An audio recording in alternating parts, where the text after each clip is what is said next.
running from the man, yeah, the madman's coming, yeah, the man's gunning for me tonight.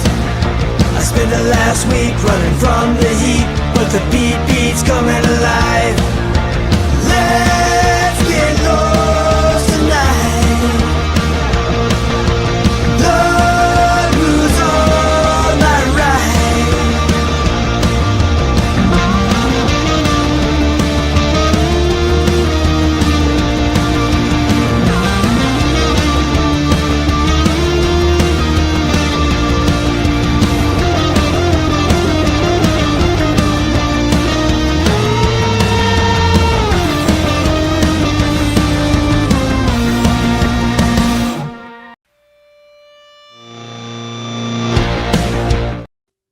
Hello and welcome to Without a Country. We are live streaming from my apartment, just the same as last week, but now we know how to use technology better. And when we say we, I mean me, hopefully knock on wood. Hello, welcome to the show. Today is Wednesday, March 18th, the year 2026.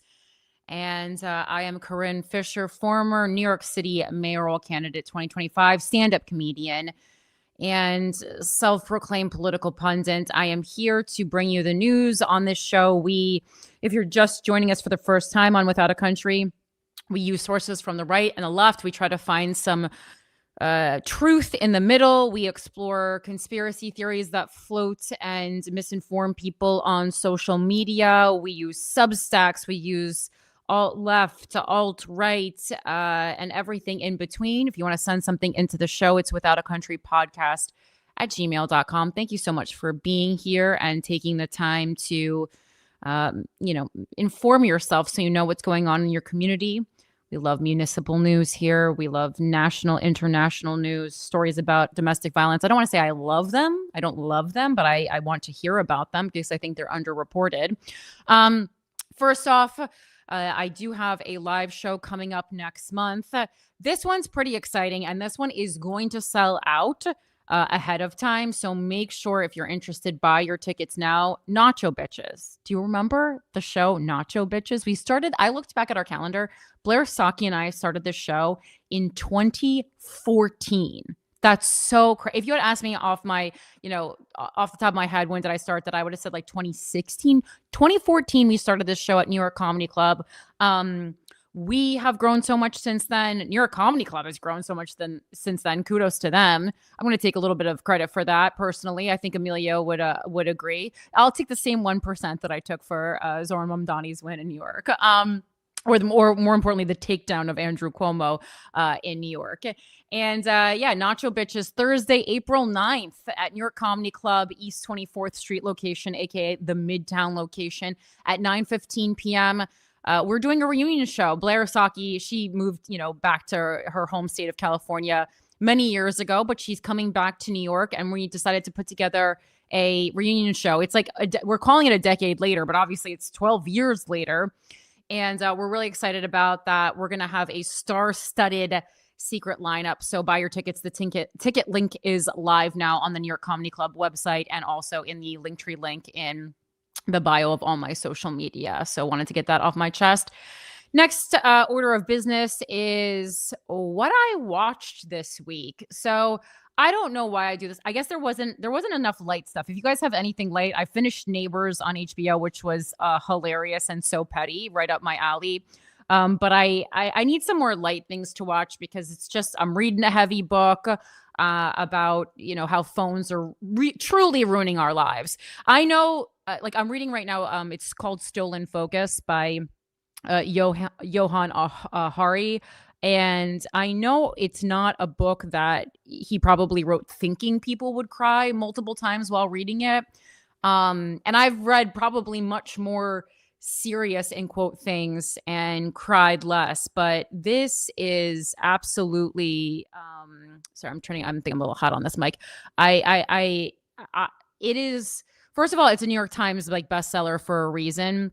Multiple people I know have read it. I actually am reading it because Becca Bloom Yes, the multi-millionaire Instagram influencer, but she's actually smart and provides real information. So she's one of the few people I do like to listen to online. She does a lot of book recommendations, a lot of financial recommendations. But at the top of the year, she recommended, some books moving forward for a good 2026. And this one, specifically jumped out to me because, I talk a lot about the relationship, especially as comedians, that we have with our phones. I hate making content. I hate being on social media. It's fun because I can connect with you guys, but it has become way too much a part of our careers, where I do feel like I work in tech instead of working in art and entertainment. And I do not like that at all. If I wanted to work in tech, I'd work in tech, So that is annoying, but it's full of investigative research and scientific research and people who are studying our attention spans and our sleep over the years and our intelligence. And it's bad news, guys. I mean, I knew you could assess it from an outside perspective, but to see the hard data is actually really, really upsetting. And so I made a piece of content yesterday about me returning a piece of cheese, just kind of as like trolling the world that we live in. And then it just got as many views as art. So really nothing matters. Really nothing matters. But yeah, I watched on Netflix this week also the plastic detox. I have gotten really into removing plastics from my kitchen, especially. My next step will be removing them from my bathroom. That was a big part of a lot of my Christmas presents had to do with replacing plastic items with non-plastic items. Of course, the first hiccup in the economy that we live in today is that plastic products are, of course, more affordable, therefore more accessible than getting glass Tupperware in quotes and replacing all your Teflon with things like a caraway type product, because Teflon is killing us too. So the first level, as always, is that poor people, low income people will be dying first because they will be getting the cancers and the infertility that you get from spending so much time around these microplastics. So that's, positive as always. And then, secondly, when you're talking about buying drinks, I mean, it's so hard for on the go. I have a plastic bottle with me right now. I will always opt for the aluminum if I can. But then this documentary also talks about how a lot of aluminum cans, the interior is also lined with microplastics. We didn't even know about that. And in this particular documentary, this doctor who has spent much of her life and has warned us, decades prior about the dangers of microplastics. She is specifically meeting with 5 couples, I believe it's 5, who are struggling with infertility. And she does this really mini kind of experiment with them, weaning them off, their contamination with microplastics, mostly via the bedroom, most via the kitchen and via the bathroom. And then, of course, this one I knew about from actually a scientist that I was that married one of my best friends from high school. I remember helping her with a study she was doing years ago. And it was through that participating in that study that I was made very well aware of the harms that we do to ourselves with all the scents that we have around our house, especially women and people of color, specifically Latina people, are most susceptible to that because of the careers that they partake in. And so cleaning materials are really toxic to us. So you really want to make sure that you have eco-friendly and, animal and human friendly cleaning products, but then also all those Glade plugins. A lot of people have candles, scents and soap. All these kinds of things are also, I know you think they're improving their life because everything smells good, but no, it's killing you. Because I suffer from migraines so badly, tend to opt for scent-free stuff a lot anyway, because all these fake scents really aggravate my migraines. So that was one area that I was, pretty good in. I'm not one of those people who always has a candle burning. Make sure if you have candle burnings that they're clean scents again. And basically throughout the course of this pretty short experiment that she did, a lot of couples who had been experiencing infertility for, 1-2 years, 3 out of the 5 couples ended up getting pregnant. And when we talk about microplastics, we are certainly not just talking about the women being bodies being affected by microplastics. This at the same rate affects sperm count. And if you are also a listener to GWF, you know that we have had many conversations on that show about how it is a myth and quite frankly sexist that infertility is so often blamed on the female. It is pretty much 50-50. Infertility has gone down dramatically. Fertility has gone down dramatically in the past 50 or so years. And obviously, there has to be a reason. This documentary also talks a lot about how cancer rates have absolutely skyrocketed. I didn't need a documentary to tell me that. So many of my young friends are experiencing many cancers, specifically a lot of pediatric cancers of children of my friends. And then a lot of women I know and a lot of female comics have breast cancer. And this really all, they're not saying it's only microplastics, but it does certainly seem to when you look at the one thing that has changed most dramatically in this time period. And also based on this small experiment she does where she truly gives people the gift of life. The one thing I will say that is pretty weird about this documentary, and you might not catch it, but I always watch things with I don't know, a curious eye to people who are obsessed with reproduction. So Dr. Swan, she is a reproductive epidemiologist, and that's great. And she has been studying the correlation between microplastics and infertility for over 30 years.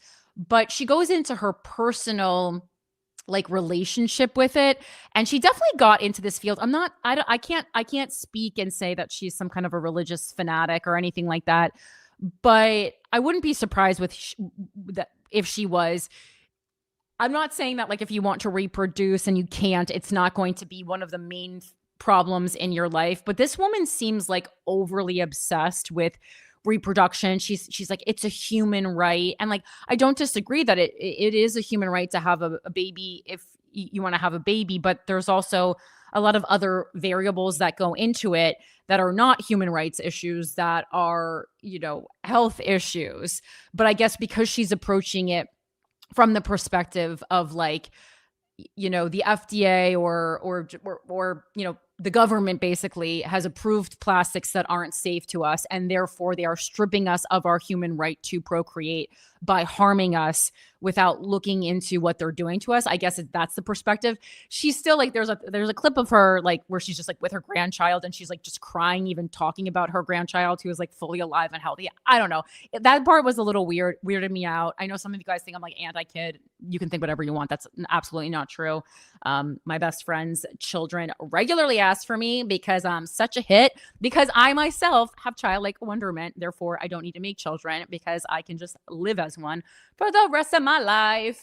But this is from Decider.com. Netflix's plastic detox documentary outlines 5 simple things you can do to cut down on microplastic exposure by Anna Menta. And so these are things that Dr. Swan, tells these couples. One that I really wasn't familiar with, and is actually something that's positive in this, exceedingly digital world that we live in, is number 1, avoid handling receipts. Almost all receipts apparently are coated in a layer of plastic that contains one of the big chemicals they talk about avoiding in this documentary, which is bisphenol A specifically. And so that's really easy. I think that should be pointed out, especially to people who work in a Dwayne Reed, a CVS, McDonald's, where it's a receipt heavy industry because of the traffic flow. And oftentimes it is, if you say you don't want the receipt, the cashier still has to touch it and handle it. So I think that, if I was in Congress, I would be trying to introduce legislation that says it is mandatory that these companies tell their employees about this, possible harmful effect on their health, and provide them with gloves that, no, that aren't plastic, because you don't want them, touching plastic with plastic, but somehow provide them with some layer of protection, or go to only offering customers digital receipts. I know a lot of older customers are going to have a problem with that, but if it's literally killing people, I think that's something we really need to take a look at. It also would cut down on paper waste. I think, that, so if there's any way you can set to, not just not taking the receipt yourself, but also then not putting the burden of that harmful health effect on the person who's already working,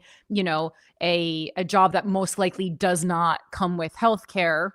So when they get cancer, they can't even, pay for the treatment. Just some food for thought about that. 2, we all knew this, but avoid food and beverage products that come in plastic packaging. This is terrible news for a single New Yorker like myself. And when I say single, I mean unmarried, not single, in the dating sense, but as like people who live alone. We are known higher consumers of takeout because it fiscally makes sense to eat more takeout when you're by yourself, in a way that it doesn't if you have a whole family to feed. And, if you're eating it at home, of course, you can replace those plastic utensils, or not even get those plastic utensils, and eat it, with a metal fork and spoon and knife. But a lot of the containers that we get the food in to begin with is still plastic. So just an absolute nightmare. Obviously, step 1 is making sure not to reheat the food in the plastic. Put it on some kind of paper plate, and don't use saran wrap. Don't microwave saran wrap that anymore. Again, I know this seems like overkill, but after watching this documentary, and again, this was something that I had isolated, like a real come to Jesus moment about last year. And so this is kind of just piggybacking on stuff that I already had. 3, I just talked about it, but avoid fragrance products and perfumes. I know some of you guys love like all the extra scenting things, but this is all bad for us. This even includes like colognes and stuff. Just people who are constantly air fresheners, deodorants have scents in them. When you can go unscented, laundry detergents. Again, my migraine girlies are already going scent free for other reasons, but it's best to do unscented or fragrance free, because those fragrances are killing us. And again, people who work in like cleaning industries for a living, really susceptible to that. So again, if you own some kind of a cleaning company, try to provide unscented stuff for the people who work for you, because you are literally protecting their health. 4 is, this is a tough one. Try to use only natural person care products. We want to talk about plastic-free toothbrushes made of bamboo and boar's hair, which that's another issue right there if you're a vegan, certainly. And natural deodorant. You guys know I went on my natural deodorant journey, and I was like, none of this shit works, especially during summer. So, and I'm not even a big sweater, and I'm not an really smelly person. So if it wasn't working on me, I can only imagine that it was not working on you. And toothbrushes, I'd happily use a bamboo toothbrush, but the problem is I have an electronic toothbrush, and my dentist was like, it's very important that you use an electronic toothbrush for your dental health. And so I don't know if you know of a electronic toothbrush company that makes bamboo heads, I guess let me know. But a lot of this is going to be a problem. Also floss, that's made of plastic. Just really a nightmare that we're living in. And then textiles are huge, especially with fast fashion, a huge source of plastic. And they are saying in this article, this is probably the least. Oh, I thought it said most easy. I was like, this is the hardest one, because you'd have to replace your whole wardrobe and of things that are using synthetic textiles and petrochemical dyes, which again is like, there are companies that make things out of purely organic cotton, but this is another price point issue. And it's where people who don't have the money, who are already suffering in other ways, get to suffer yet again in another way by not being able to afford this stuff. They talk about some companies in the, in this that provide it. I went to their websites. Number one, a lot of the clothes are boring because they're not using the petrochemical dyes, which I guess are just beautiful. And then, there are some eco-friendly textile companies that exist where they're using berry dye and stuff. But of course, that's more work, harder to produce, and you're going to be paying that when you look at the price tag.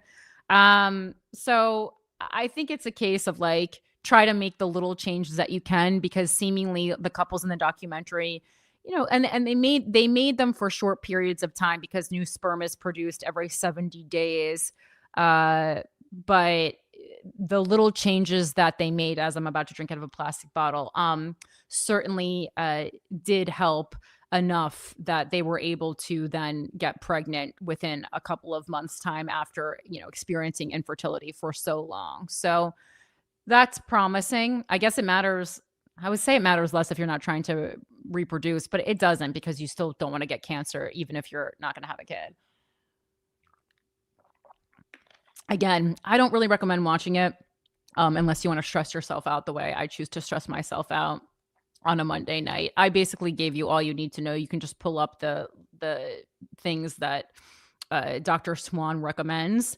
But if you are trying to get pregnant and you're having problems with getting pregnant, if you're having infertility problems, before you spend tens of thousands of dollars on IVF, I would highly recommend doing this microplastics detox, you and your partner, for a couple of months, because it really seems to have had quite a drastic effect on their ability to reproduce. Obviously, she was running specific tests that I don't know if every doctor who's not doing a microplastics experiment can do for you, but it was I was pretty impressed by the results. And obviously, even if this woman does feel some kind of calling from God to let people reproduce, again, like, it wasn't mentioned, but I was reading in between the lines and there was something weird going on.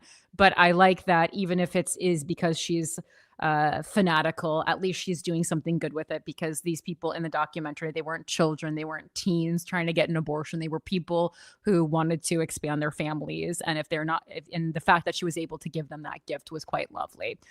Even if I did personally find her to be a little questionable, I really kudos to her for over 3 decades of commitment to something that we all should have been aware of for a long time ago, but the government constantly likes to put a price tag on our health. All right, now moving forward to the enemy of the state.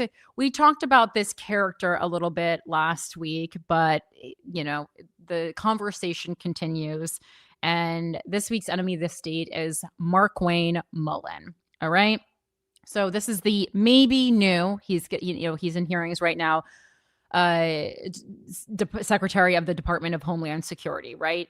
And first of all, something that wasn't being talked about enough last week was that this guy is a former MMA fighter, which in and of itself, I don't have a problem with, coming from something else. But because we are living in such a violent time where immigrants are being treated so horribly, so violently, where American citizens are being gunned down in the street by ICE, I actually do have a huge problem with, now we're looking for this like hyper masculine character of an MMA fighter to be the new Secretary of the Department of Homeland Security. I think that's completely aligned with this more violent, more brutal way we have of handling things.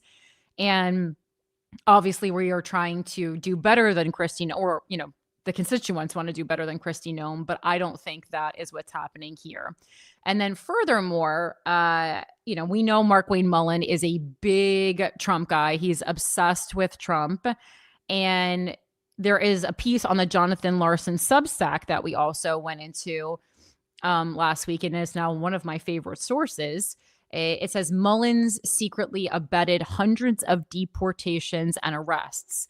DHS nominee gave Trump info that led to specious arrests and claims of extraordinary presidential powers. So this guy's a little narc bitch, is what that says in layman's terms. A trove of information used last year to arrest and deport hundreds of people was provided to the Trump administration by Senator Markwayne Mullin, Republican from Oklahoma, according to one of the people who gathered it. The information, some of which has been refuted, aligns with claims President Donald Trump made to justify seeking extraordinary powers to remove people from the the country without due process and destroy alleged drug boats without warning. Mullin is expected to get a hearing next week from the Senate Homeland Security Committee, obviously it's already happening, for his nomination to serve as Secretary of the Department of Homeland Security, which oversees federal immigration enforcement. As I reported on Sunday, it was Mullin who connected the 2024 Trump campaign team with two men who claim Venezuela stole the 2020 election. But the documents and briefings they gave Trump's team weren't just about elections. They also gave the Trump team information on hundreds of alleged gang members. Their information provided the basis for an unknown numbers of arrests and deportations and provided the White House with predicates for claiming extraordinary presidential powers, which again, something that Donald Trump loves to do. Anytime he can claim an extraordinary presidential power, anytime he can use a workaround or something that no one's is touched in decades, no president has touched in decades, he loves touching that. Neither Mullin nor the White House have responded to my requests for comment. 1 year ago, the Miami Herald revealed that a former CIA official, Gary Berntsen, and unnamed partners had been briefing the Trump team since before the January 2025 inauguration. Bernstein's main partner was revealed later in 2025 to be Martin Rodil, a Venezuelan expatriate who's worked with U.S. conservatives, including the office of then Senator Marco Rubio, for years. The Herald reported that Bernstein and Rodil gave the Trump transition team documents containing the identities of 1,800 Venezuelan gang members. By the end of March 2025, the Herald reported that information had led to the arrests or deportations of at least 1,800 Venezuelans from the U.S., including what the Herald called a significant number of those sent without due process to El Salvador's notorious new prison, accused of systemic human rights abuses.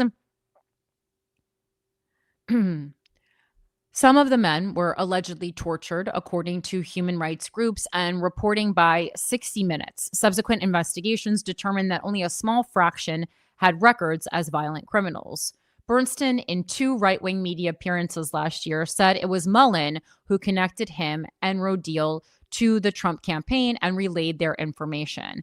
As I noted on Sunday, Lindell TV's Emerald Robinson claims that Mullin got Rodil in front of Susie Wiles, now the White House chief of staff. Wiles then connected Rodil to Elon Musk, who verified Rodil's claims, according to Robinson. Trump last summer wanted to hear Rodil's and Bernstein's claims for himself, Robinson says. The election conspiracy theories and the allegations about Tren de Aragua are just part of one alleged sprawling conspiracy in which Venezuela, working with Cuba, China, Russia, Iran, and Serbia, has rigged or at least tried to rig elections in 72 countries. Bernstein and Rodil also allege that former Venezuelan president Nicolas Maduro deployed Tren de Aragua as a paramilitary army to destabilize the United States. That narrative, which emerged in the Herald story and has been publicly discussed since then by Bernstein and Rodil, lines up with claims about Tren de Aragua that the U.S. government only began making the day Trump took office. Just hours after taking the oath of office on January 20th, 2025, the new Trump administration somehow already had accumulated enough intelligence to reach a determination about Tren de Aragua and other gangs dramatically different from the intelligence community's own assessment. Trump's executive order on Inauguration Day said international cartels constitute a national security threat beyond that posed by traditional organized crime. Tren de Aragua and MS-13 were alleged to threaten the stability of the international order in the Western Hemisphere.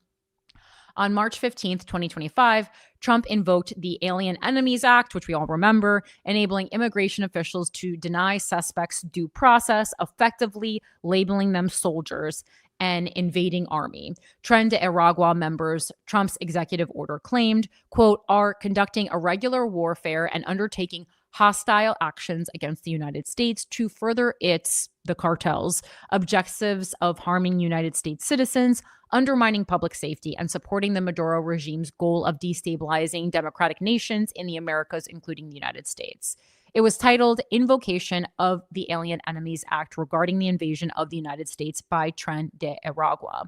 Trump's own intelligence community refuted those claims, determining there was insufficient evidence to support them, the New York Times revealed. The Times story prompted Bernstein to go public with the Herald. But Trump had been speaking in similar terms since before taking office. He had made immigration a signature issue years ago, leveraging xenophobia and false claims about immigrant crime. But at some point in the final months of his 2024 campaign, his language changed. It's not clear exactly when Mullin connected Rodil to Wiles, who was then Trump's campaign manager, but hysteria around Tren de Aragua had been whipped up in the summer of 2024 with help from frightening video out of, we all remember it, Aurora, Colorado. Alarming claims of Tren de Aragua taking over apartment complexes reportedly arose in part from management spin regarding problems predating the arrival of gang members. But that didn't matter any more than the truth about Haitians in Springfield, Ohio. Trump began citing Aurora in August 2024, according to Robinson, Mullin, and former Senator David Perdue, Republican from Georgia, finally arranged a meeting between Wiles and Rodil a few weeks before the 2024 election. Throughout September 2024, Trump kept the focus on immigration. He invoked Aurora during his debate with Vice President Kamala Harris. On September 13th, 2024, he announced he'd do the biggest mass deportations ever. But it wasn't until October 11th, less than a month before the 2024 election, according to a search of transcripts, that Trump applied the term army in conjunction with Tren de Aragua. Trump didn't go as far as Bernstein and Rodil, and he tossed in Congo for good measure, but Venezuela was the focus. And the Bernstein-Rodil narrative could be seen in risible claims suggesting a national campaign by the criminal gang. Quote, in Aurora, Colorado, and communities in all 50 states, Trump claimed on October 11th, 2024, quote, this Venezuelan gang is terrorizing law-abiding citizens. In Aurora that night, Trump said that Kamala has imported an army of illegal alien gang members and migrant criminals from the dungeons of the third world. That was a central element of Bernstein and Rodil's narrative that Maduro dispatched Tren de Aragua members from Venezuela's prisons to storm the U.S. Trump deployed variations on this rhetoric for the rest of October. In the final few weeks of the campaign, the same period in which Robinson says Mullin connected the campaign to Rodil, an army of illegal alien gang members, October 11th, 2024. These are quotes. She's resettled them into your communities to prey upon innocent Americans, quote from October 18th, 2024. She has unleashed an army of migrant gangs who are waging a campaign of violence and terror against our citizens all over our country, an invasion of criminal migrants from prisons and jails, insane asylums, and mental institutions from all around the world, from Venezuela to the Congo, October 28th, 2024. It's worth noting that Bernstein claims the Biden administration was in on it. High-ranking CIA and FBI officials were paid off traitors. So were members of Congress in Bernstein's telling, except for, of course, Mullin. In the campaign's final days, Mullin joined Trump for at least 4 rallies. By this point, Mullin had connected Trump's team with Bernstein's, according to Robinson and Bernstein himself. He says federal law enforcement and members of Congress were either afraid or too corrupt to listen. Fox News and Newsmax were in on it too. Only Mullin listened. Only Mullin helped. On September 3rd, 2025, Bernstein told Adam Carolla, same seat I've sat in, over in Los Angeles, that Mullin, on his podcast, The Adam Carolla Show, that Mullin had taken them to the Trump campaign and that Mullin himself had taken their information to Trump. Quote, the one politician in America who was a hero, Markwayne Mullin of Oklahoma. Of course, the guy is a UFC fighter. That guy took us to the campaign. He took the information to the president. Markwayne Mullin is a stud. That guy's, he's a hero. And he was the one politician in America not afraid to tell the truth. In December 2025, appearing on Lara Logan's online show, Bernstein repeated his praise for Mullin. So just kind of planting the seeds a little bit, you know. He put it in the context of their efforts, bankrolled by fellow election denier Patrick Byrne, to find computer engineers to serve as witnesses. Bernstein says, when we went to the Congress, they were afraid. Logan says, should have come to me, Gary. Burnson says they would have helped. They wouldn't help us. One politician in America was not afraid. Markwayne Mullin of Oklahoma. Logan says yes. Burnson says he's a real man, that guy. Logan says he's a real man. Burnson says he is a hell of a guy. Logan says also went and rescued people in Afghanistan. Burnson says he's a hell of a guy. And when he saw, but it took us years to get him. And all this time, Patrick Byrne and all these engineers are engineering and re-engineering and moving country and doing all of this stuff. Logan says, well, Patrick is kind of a savant. Burnson says, and retired Lieutenant General Mike Flynn, though, is a real hero because Flynn believed in us. All told, 252 Venezuelans were sent without due process to El Salvador's notorious CECAR prison in March and April of last year. The Miami Herald reported that Burnson and his team were not able to confirm if all 238 Venezuelans up to that point sent to El Salvador were in fact criminals, but said that a significant number of them were. And you know what? We're not really big on numbers, so that's good enough, I guess, in this country. The Herald's reporting suggests that Burnson and Rodil provided information about that significant number. If true, it means Mullin had already played a key role in a scandalous, legally overruled mass deportation. And the Herald reported that Burnson was, in fact, briefing administration officials. Other news outlets have reported that Burnson's team continues to have access to elements of the Justice Department. Burnson and his team also made claims about the criminal records of the people taken to CECAR. Most of those that were sent to El Salvador had criminal records, not necessarily from crimes committed in the United States, but from other countries from which they came, an unnamed source on Burnson and Rodil's team told the Herald. That's been borne out by subsequent investigations involving Latin American police records, but those investigations offer more context. Human Rights Watch found that 48.8% of the deported had no criminal histories. Only a handful are believed to have committed violent crimes, which I feel like is a number if you just took any group of any group of people. I think it's probably pretty likely that like 48.8% of them would have like a very, no criminal history, and the rest would have like very light criminal history, and then only a handful would have committed violent crimes. Like that, I don't know. I would have to do a test, but that seems like that could be, any group anywhere. A joint investigative project, including ProPublica and the Texas Tribune, concluded that of the initial 238 Venezuelans, only 32 of the deportees had been convicted of U.S. crimes, and most were nonviolent offenses such as retail theft or traffic violations. Traffic violations is crazy. The DHS, unless it was like, when I say traffic violations, though, it doesn't seem like it could be anything that serious, that, making an illegal right on red or something. What are we talking here? It seems pretty low hanging fruit. The DHS under Secretary Kristi Noem refused to release whatever intelligence it used to target the Venezuelans. We are confident in our law enforcement's intelligence, and we aren't going to share intelligence reports and undermine national security every time a gang member denies he is one, the DHS told 60 Minutes. The dog that hasn't barked, though, is the lack of subsequent evidence supporting the claim by Burnson and Rodil, and the insinuation by Trump that Maduro deployed Tren de Aragua as a paramilitary force to destabilize the U.S.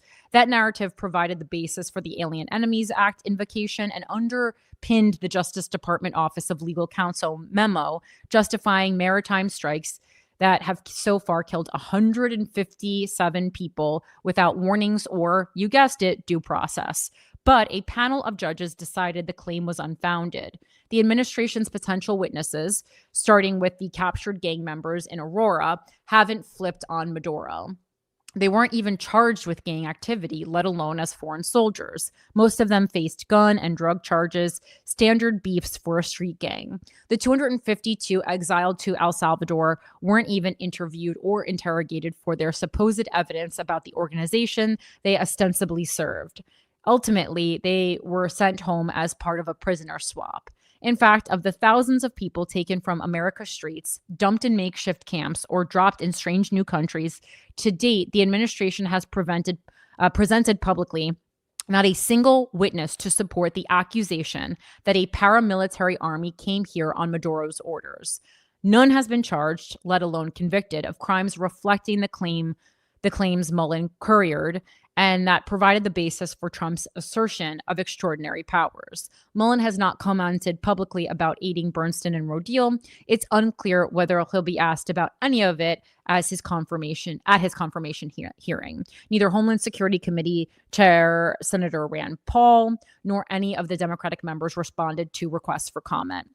Senator Chris Murphy sits on the Foreign Affairs Committee and gets briefings from the administration, but not about this. Last November, his office told me Democrats hadn't been told anything about getting outside intel. Murphy Communications Director Denny Camper said, "We haven't heard anything about an outside group feeding the administration information or driving Trump's policy related to Venezuela." So, I mean, I think what that Substack article tells us, amongst other things, is that, again, this is the MO of this administration. It's like when we're hiring new people, we're hiring people that we make sure are absolutely going to be Trump loyalists, which again is exactly what you do when you're a dictator. Shout out Christopher Fungi. And, these are people who, oddly enough, before even being sworn in as the Secretary of the Department of Homeland Security, they are having an influence on our government. They are feeding information. They are helping to get people deported. So it's like, okay, it's kind of like how Elon Musk seemingly was like working for the United States, even though no one had elected him. And his only role at that point was like Trump loyalist. And of course, behind the scenes, someone who I'm sure, Trump was banking on to make him a shit ton of money.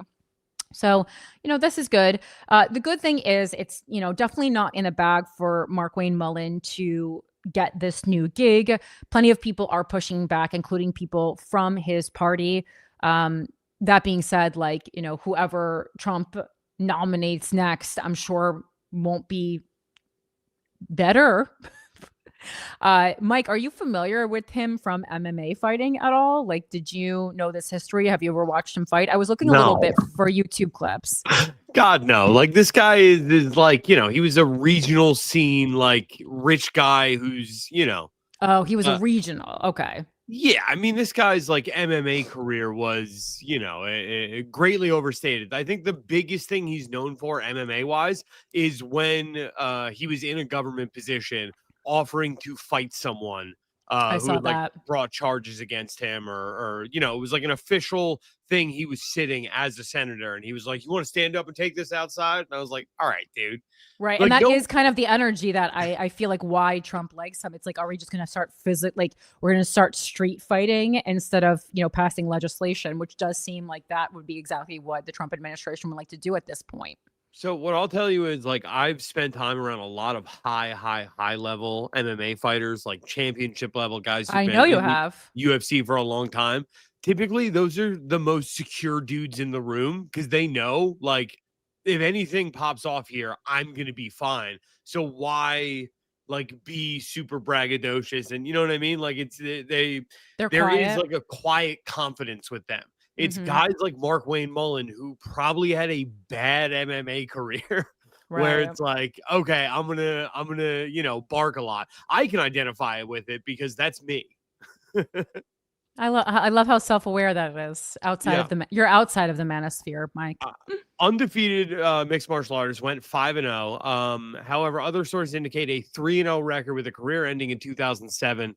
I mean, dog, if you questionably got to 5-0 or 3-0 back in 2007, like, you get out of here, man. Like, if you were a real fighter, you could have gotten into the UFC. Like, this, you were a rich guy who was like, you cosplayed MMA for a few years until your dad was ready to get rid of his company. I knew you would have a good assessment of that. But I was like, oh, I can't believe I didn't see that the first time around. And then I was just like deep diving into Markwayne Mullin just a little bit more online. And I was like, I think that is a very interesting piece of information. What else did I look into about him? I mean, we're waiting on a lot of other votes. And it's interesting because this is kind of like the right's way of like positioning themselves as anti-government, a self-made outsider, which, like, I totally positioned myself as that when I was running for office too, but in a much different way. But when you look into it, the reality is that he's really not anti-government or an outsider, because in reality, he made millions of money while in and around the government. He benefited from a lot of federal programs, and he already holds one of the most powerful federal roles. So at that point, you then cannot position yourself as anti-government if you are a cog in the wheel. All right, moving on to our Patreon. All hail to our amazing dictator, Christopher Fungi. I had someone write into GWF this week saying that they really wanted to improve their, get a new job or make more money at their job. Sorry, I'm paraphrasing here. So that they could give Christopher Fungi a role, a run for his money, and try to, I guess, fight him. Speaking of fighting, for the position of dictator. But I love that you guys are so committed to helping this show run, and I really appreciate you. All hail Christopher Fungi, as always. Christopher, I messaged you on the Patreon about possibly something else that you could do as dictator. I presented to you the option of we could have a dictator mandated article every week if you like that option more than just videos from me. But if you want a video from me, also happy to make those for you. Or more for you. I've already made a couple for you. And then let's welcome to the show our newest cutie, Jamila Mathis. Thank you so much for being here. Remember, if you guys want to support the show, be a cutie, a capitalist pig. Hello to all my capitalist pigs. I love you.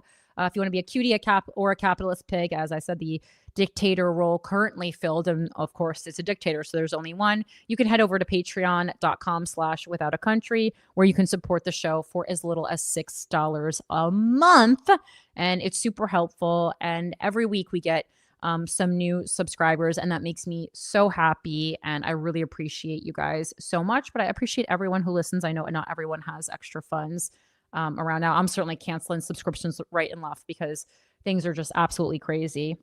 But I try to support my local things first, and I try to delete all my corporate subscriptions before I delete my local and personal ones that I really love so much.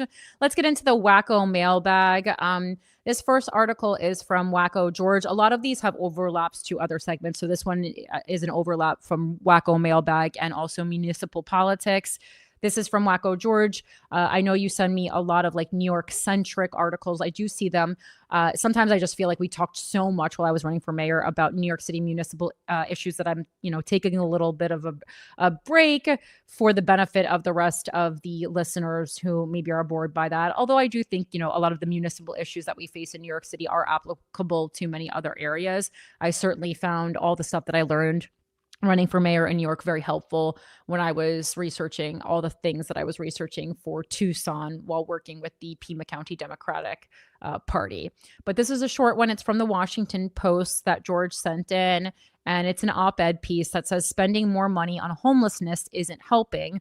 What are New York taxpayers getting for $81,705 a year per unsheltered homeless person? And I thought this was interesting because, number one, obviously, homelessness is a key municipal issue in pretty much every major city in the United States. And I know a lot of times the way that certainly liberal or leftist cities go about things, people find to be muddy, and they don't always yield the results that they're hoping for because there's too much, there's too many barriers, laws and barriers and protections to just give the people the help that they need immediately. New York City spent about $81,705 per unsheltered homeless person last year, up from $28,428 per person 6 years earlier, according to a new report from the state controller. Anytime government spending has increased by 262% to address a problem that has simultaneously worsened By 25% in New York's case, it's essential to ask where all that cash is going and whether there's a better way. Well, I mean, I guess if we take a look at things in New York, maybe that money is going towards defending Eric Adams from his sexual harassment and assault cases, because that seems like where some of the money is going, which is absolutely crazy. I think that if you are accused of something that has to do with your role, as far as like maybe you did something legislatively that people are questioning if that was in fact legal, I think that is something that's fine for taxpayers to cover. But if it's something that you are facing because of behavior, like your personal behavior, i.e. sexual assault, that's pretty crazy. I guess you could argue, Eric Adams' argument, and I'm just assessing this, off the top of my head, I'm guessing would be that like, if he was not in this high level position, he wouldn't have been accused to begin with if he's saying that he is innocent. So I guess you can go back and forth, and certainly it is true that you're going to get sued. The more in the public eye you are, the more you're going to get sued. That is, I will 100% agree with that. But I would have to, dig a little bit deeper to see what was going on in that case. And I just did not have the time to deal with Eric Adams this week, but that is some food for thought. Let's see. And so for context, New York City's median household income is $81,228. That means that every unsheltered homeless person would technically join the middle class if the city just wrote them a check for what it's spending on their behalf. And of course, that's, what I think anyone using their critical brain would think when they see the first piece of this article. But there's also, it's more than a paycheck that goes into existing as, the middle class, right? Just because you get that paycheck, obviously these are people who are in the middle class. They're getting that amount of money per year, but they also have a foundation of most likely having been able to save a little bit, or they already have a roof over their heads. If you just give someone $81,000, there's still a lot of, starting charges. Like, you can think of it as like when you are starting a business, right? So if you're starting a business from scratch, you have a lot of foundational charges that ultimately after the first couple of years, you won't have to pay those annually anymore, but the upstart charges are quite high. All right, so let's see. Of course, homelessness is more than a problem of income. These folks have already fallen through federal, state, and local welfare programs, all costly, designed to keep them off the streets. And, if you're keeping up with homelessness in New York, Eric Adams gave the impression that he was being very tough on homelessness. He went in, wiped away the encampments all of a sudden, and then we're like, well, okay, but you're just like destroying people's encampments. Like, what are you doing with the people? For many, it's a problem of substance abuse and mental illness. These are not problems that go away by giving money to people who suffer from them. I would say quite the opposite. Involuntary commitment is a better answer for the individual's health and for the public safety. That's really expensive too. And again, this is just an op-ed by the editorial board. I'm not saying like this is 100% the way. Homelessness is in the country's biggest city is unique because a consent decree from 1981 requires the city to provide shelter to anyone. That means the $368 million spent on unsheltered homeless persons in 2025 accounted for just 9% of the city's Department of Homeless Services spending. Most of the money goes to services for people already living in shelters. Because the city already spends so much on those shelters, the people who remain outside are usually the most difficult to serve.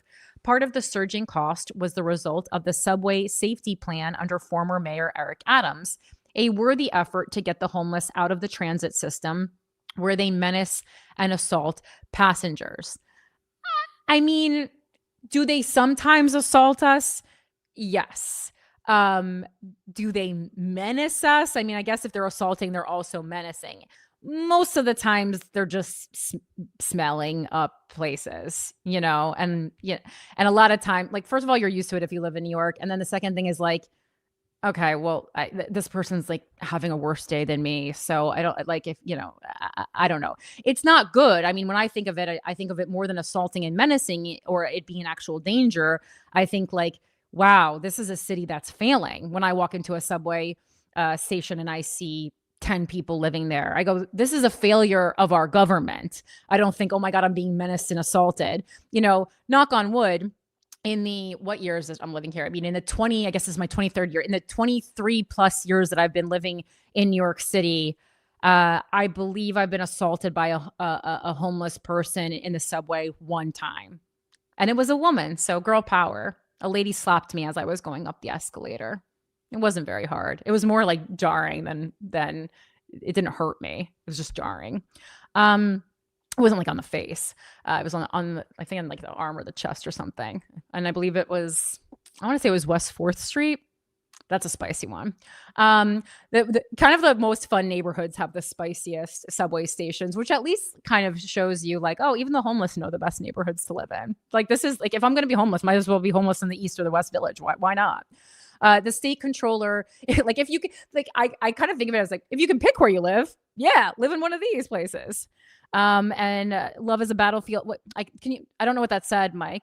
The money never goes to the homeless. It goes to program admins so they don't become homeless. I mean, I think that's, quite true of a lot of it. I mean, some of it goes to the homeless, but yes, I would agree with you that a lot of it goes to, people running nonprofits or city services. Always at the top, though. Like low-level city workers are certainly not making a ton of money and are working hard, long hours, and are not being taken care of. The state controller points out that it's too difficult to know where to cut right now because the city doesn't use data as effectively as it should. And like also the new controller has only been in his position for like 3 months. So yeah, in the beginning, he has a lot of assessing the books to do. That's true both for determining where spending is going and whether it's helping improve outcomes. The report recommends that the city adopt metrics to track how effectively contractors who provide most homeless services are performing work they're paid handsomely for. And that right there speaks to your point. And it's also like the first, immediately every time you see contractor with it's like this, very real problem we have in our city is being helped by a contractor. We already know, rather than a city agency. We know, number one, we're getting financially fucked. And number two, why the solution is taking so long to solve the problem, right? Because there's no urgency, because why would there be urgency? If you work slower, you get more money. You have to work fast enough that you don't get fired from the contract, but you have to work slow enough so that you can probably sign another contract. You can say, oh man, I need another year here, or another 4 years. The assessment of outcomes takes on greater importance, the report says, as growing demands compete for limited resources. Resources are always limited, especially for local governments that don't have the luxury of a central bank. Politicians cannot be allowed to pat themselves on the back for simply spending more money on social services. As this report demonstrates, more spending does not cause better outcomes. And certainly nothing has improved in the subway system. It's been 3 months since Zoran took office. I would say, again, I don't want to be unfair, but I would say it's actually gotten worse. I will also argue that another variable here is that specifically like Jan, Feb, are the coldest months in New York City. So, even though Eric Adams was mayor at the beginning of winter, those really brutal months where you absolutely cannot be without being in some kind of an inside because you quite literally will die. Those months were months that Zoran was or has been mayor. And so seeking refuge inside a subway station does seem like, certainly what I would do. I always think that I would go, the people who seem to be going the best is if there is a bank that doesn't have a security guard, many of like the ATM console places. So if like there's the ATM spot and some of them have security guards 24/7, some of them don't.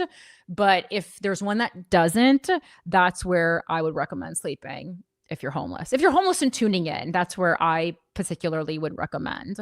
There is at least one or two people who that's true for. Who are homeless, who are watching the show, really? Yeah. How do you know? Are you like on some kind of a group chat? No, it's in the chat. He talks about it from time to time, being like, and like talks about the homeless problem whenever it comes up on the show. There is one person who I know who emailed me during my campaign, who I spoke to, who I assumed knew me through, because it was very early in the campaign, who I assumed knew me through one of my podcasts. but I think that person like sometimes was, obviously like the number one is a shelter if you can find one with a bed that you deem safe. But again, then if you're going to do a shelter, you have to abide by their time rules. Like you will have a curfew, and of course you can't be using substances for most of those. I think there's like a couple that are like loosier goosier that are, kinds of things that I've worked with New Alternatives, where, kind of the point of New Alternatives is to help people who the government has turned its back on because they cannot abide by curfew rules or substance rules. But that's a pretty niche. And I know they don't have, certainly do not have unlimited resources. But yeah, I would say the ATM seems the nicest, but it's really bright. So if you're someone who needs darkness to sleep, the subway has dimmer lighting. Some of them are dark. The banks? Yeah. The What ATM banks? vestibule. Well, like the ones that are not 24/7 that you would have to get in before they close and just stay there. But that's hard. No, if you have a card, like any debit card gets you into any ATM vestibule. Not anymore, though. Some of them they lock. Ooh, You gotta because it's actually a problem for me because I am someone who loves to make a late night deposit because I'll just do it while I'm running to spots when I'm around the city. And like Chase started, making it not 24-hour access anymore. And I assumed it was, well, either because people were, having problems getting harassed or robbed, or because unhoused people were using it as their personal apartment, which I think it's like when I used to go in and like someone was like sleeping there, like as long as you're not going to like harass me, I was like, I thought it was a great use of a space. I thought it was a great use of a corporate space. I liked it. I was like, good on you. Those things are so big. Just sleep there. But again, it's hard because you have to guarantee that the person's like not going to harm you. But again, I don't know. I've never had a problem. All right. This next wacko mailbag is from Lorea. Sorry, I think that's how your name is said. I know we've corresponded a lot, but only by mail. So wacko Lorea, and this is a cuties corner, and this is something I know she's been working on a lot and very passionate about. There's been some positive updates, but this is from the Spokesman Review out of Spokane, Washington. We love a local news source. Pressure campaign by animal rights groups along with outside threats leads WSU to abandon terminal surgery lesson at veterinary school. And this is something that Lorea also hooked us up with a veterinarian a while back. And we talked about, how crazy it is that you're training to be a veterinarian. And while you are training to be a veterinarian, part of veterinary school is that you will end up working on animals who, for you to get your degree, will be euthanized, and how, like, first of all, unethical and seemingly like just like the exact opposite of why you would want to be a veterinarian. Public pressure from animal rights groups and threats to the staff of Washington State University's College of Veterinary Medicine have prompted the school's leadership to abruptly end long-running surgery lessons that ended with euthanasia.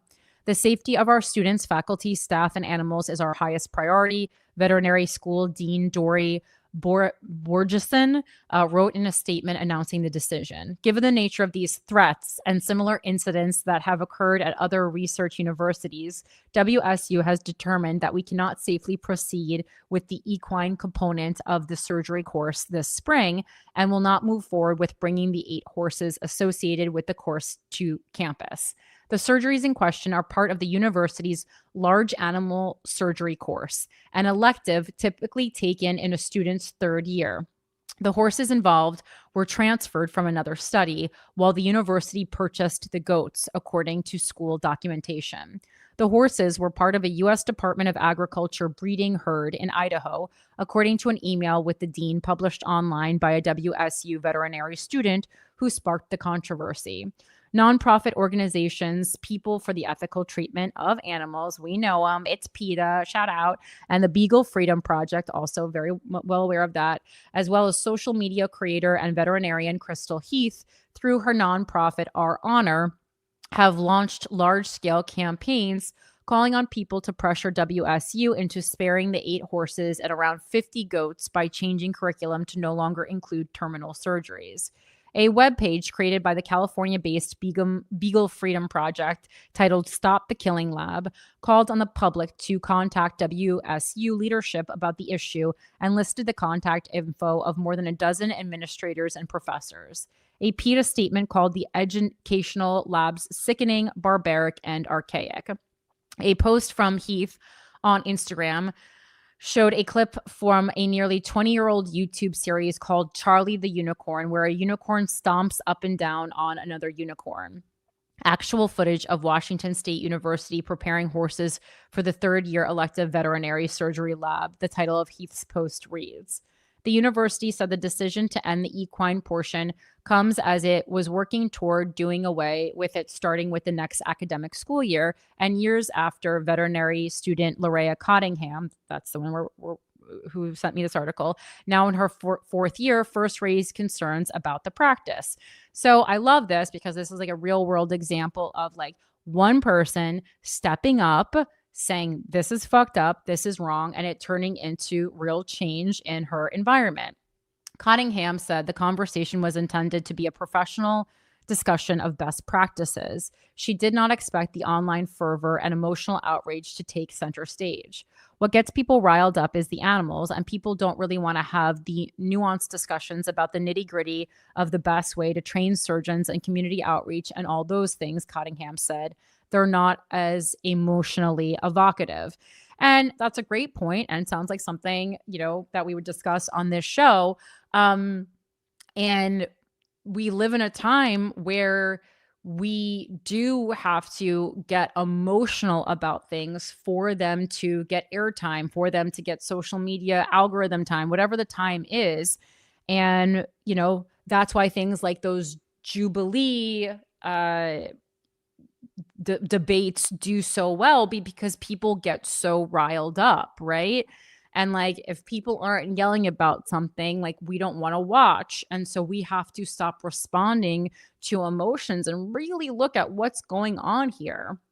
Hands-on educational value. Cottingham completed her first few years of veterinary school at Utah State University and came to WSU as part of a partnership between the schools.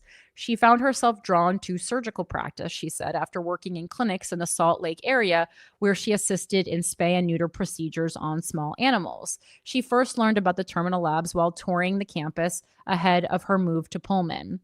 I was really surprised to learn in that moment that WSU still did terminal labs, because it's kind of one of those things that a lot of students know about as being this thing that happened in the past, Cottingham said. In the past, vet schools would have dogs and students would operate on their dogs multiple times over the course of several weeks, and then they euthanize them with the last procedure. Students in terminal labs tend to do multiple surgeries on an animal, with the final operation finishing with euthanasia. While small animal labs are increasingly things of the past, large animals tended not to be part of prior industry conversations. I think we should treat all animals with the same moral consideration, regardless if they're someone's pet, or they're an animal in a shelter, or they're wildlife, or they're going to be used for food or clothing, Cottingham said. That animal doesn't know what its perceived use is, and so they deserve the same dignity and moral consideration as any other animal. Use of any animal for research or education must be in accordance with federal guidelines on animal welfare. Research labs have an institutional animal care and use committee in place tasked with reviewing each case and administering those federal policies. WSU's practices were reviewed and approved by the school's board, and Borgeson said they are in accordance with the Animal Welfare Act, USDA policies, and American Veterinary Medical Association guidelines. In justifying the scientific and education value of the surgeries to the committee, professor and study lead Kelly Farnsworth wrote that alternatives like simulations do not offer the hands-on experience that live animals do. The students get the basics down in alternative procedures on dummies or simulations in their early courses over the first 2 years, he said.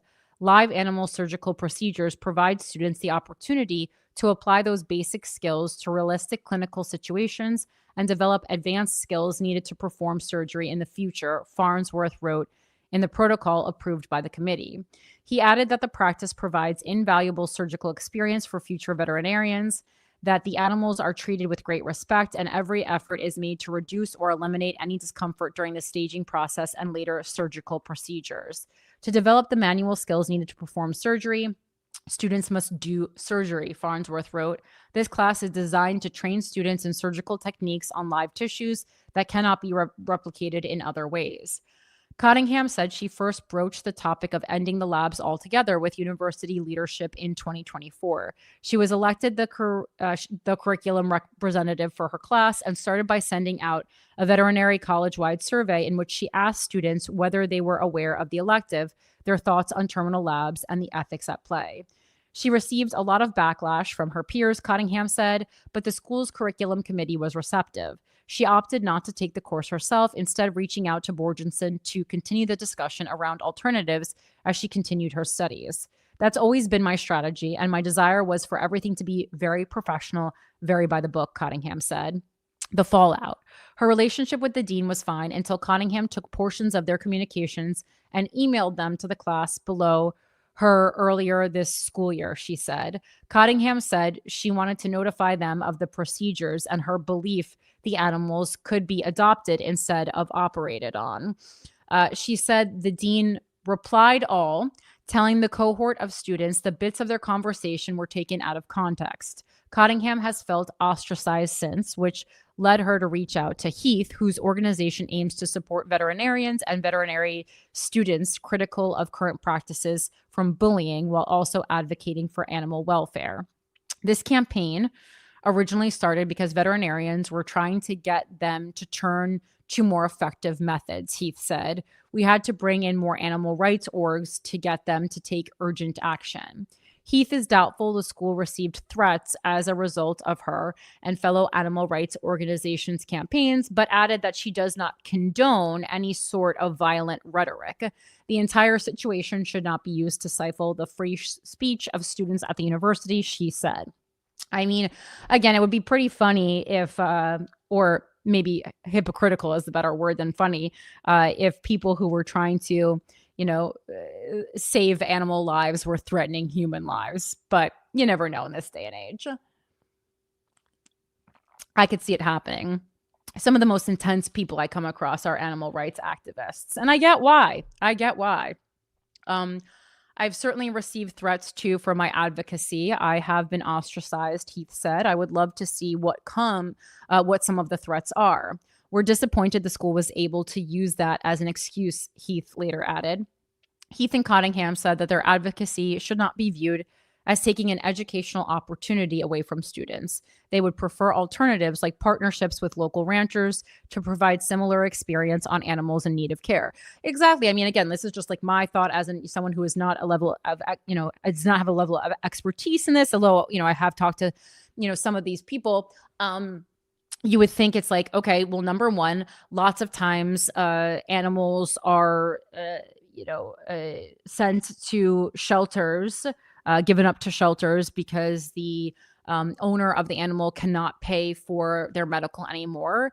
And they don't always have the money to fundraise to get those animals care. So those are animals that are in need of certain care that people could,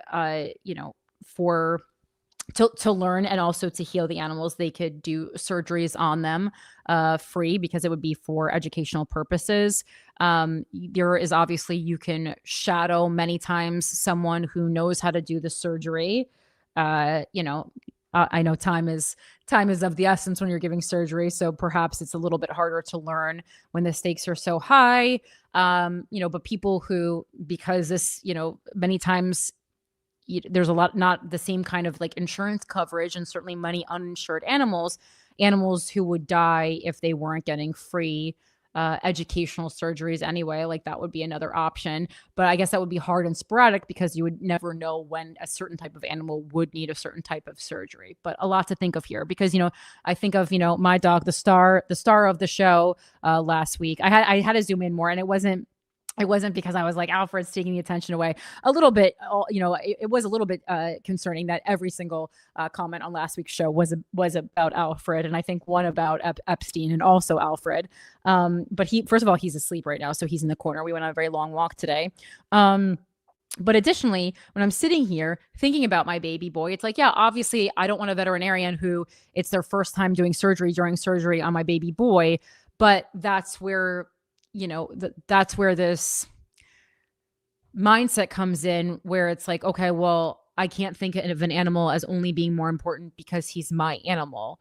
And like, obviously I like love him more and have more of a connection to him because he's my animal and he's like more valuable personally to me. But like ethically, I recognize that like, just as like my life is not more valuable, even though like it is to me, I know in the big scheme of things, my life is not more valuable than other people's lives. I mean, more valuable than a few male comics I can list, but overall, ethically, we are all equal. And therefore, animals in shelters and animals who are experiencing being tested on, which God, there was a lot going on with beagles this week.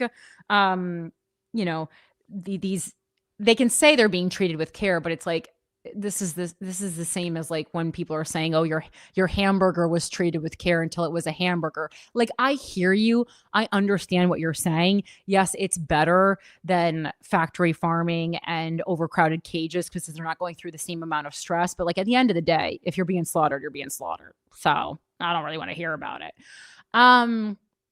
Let's see.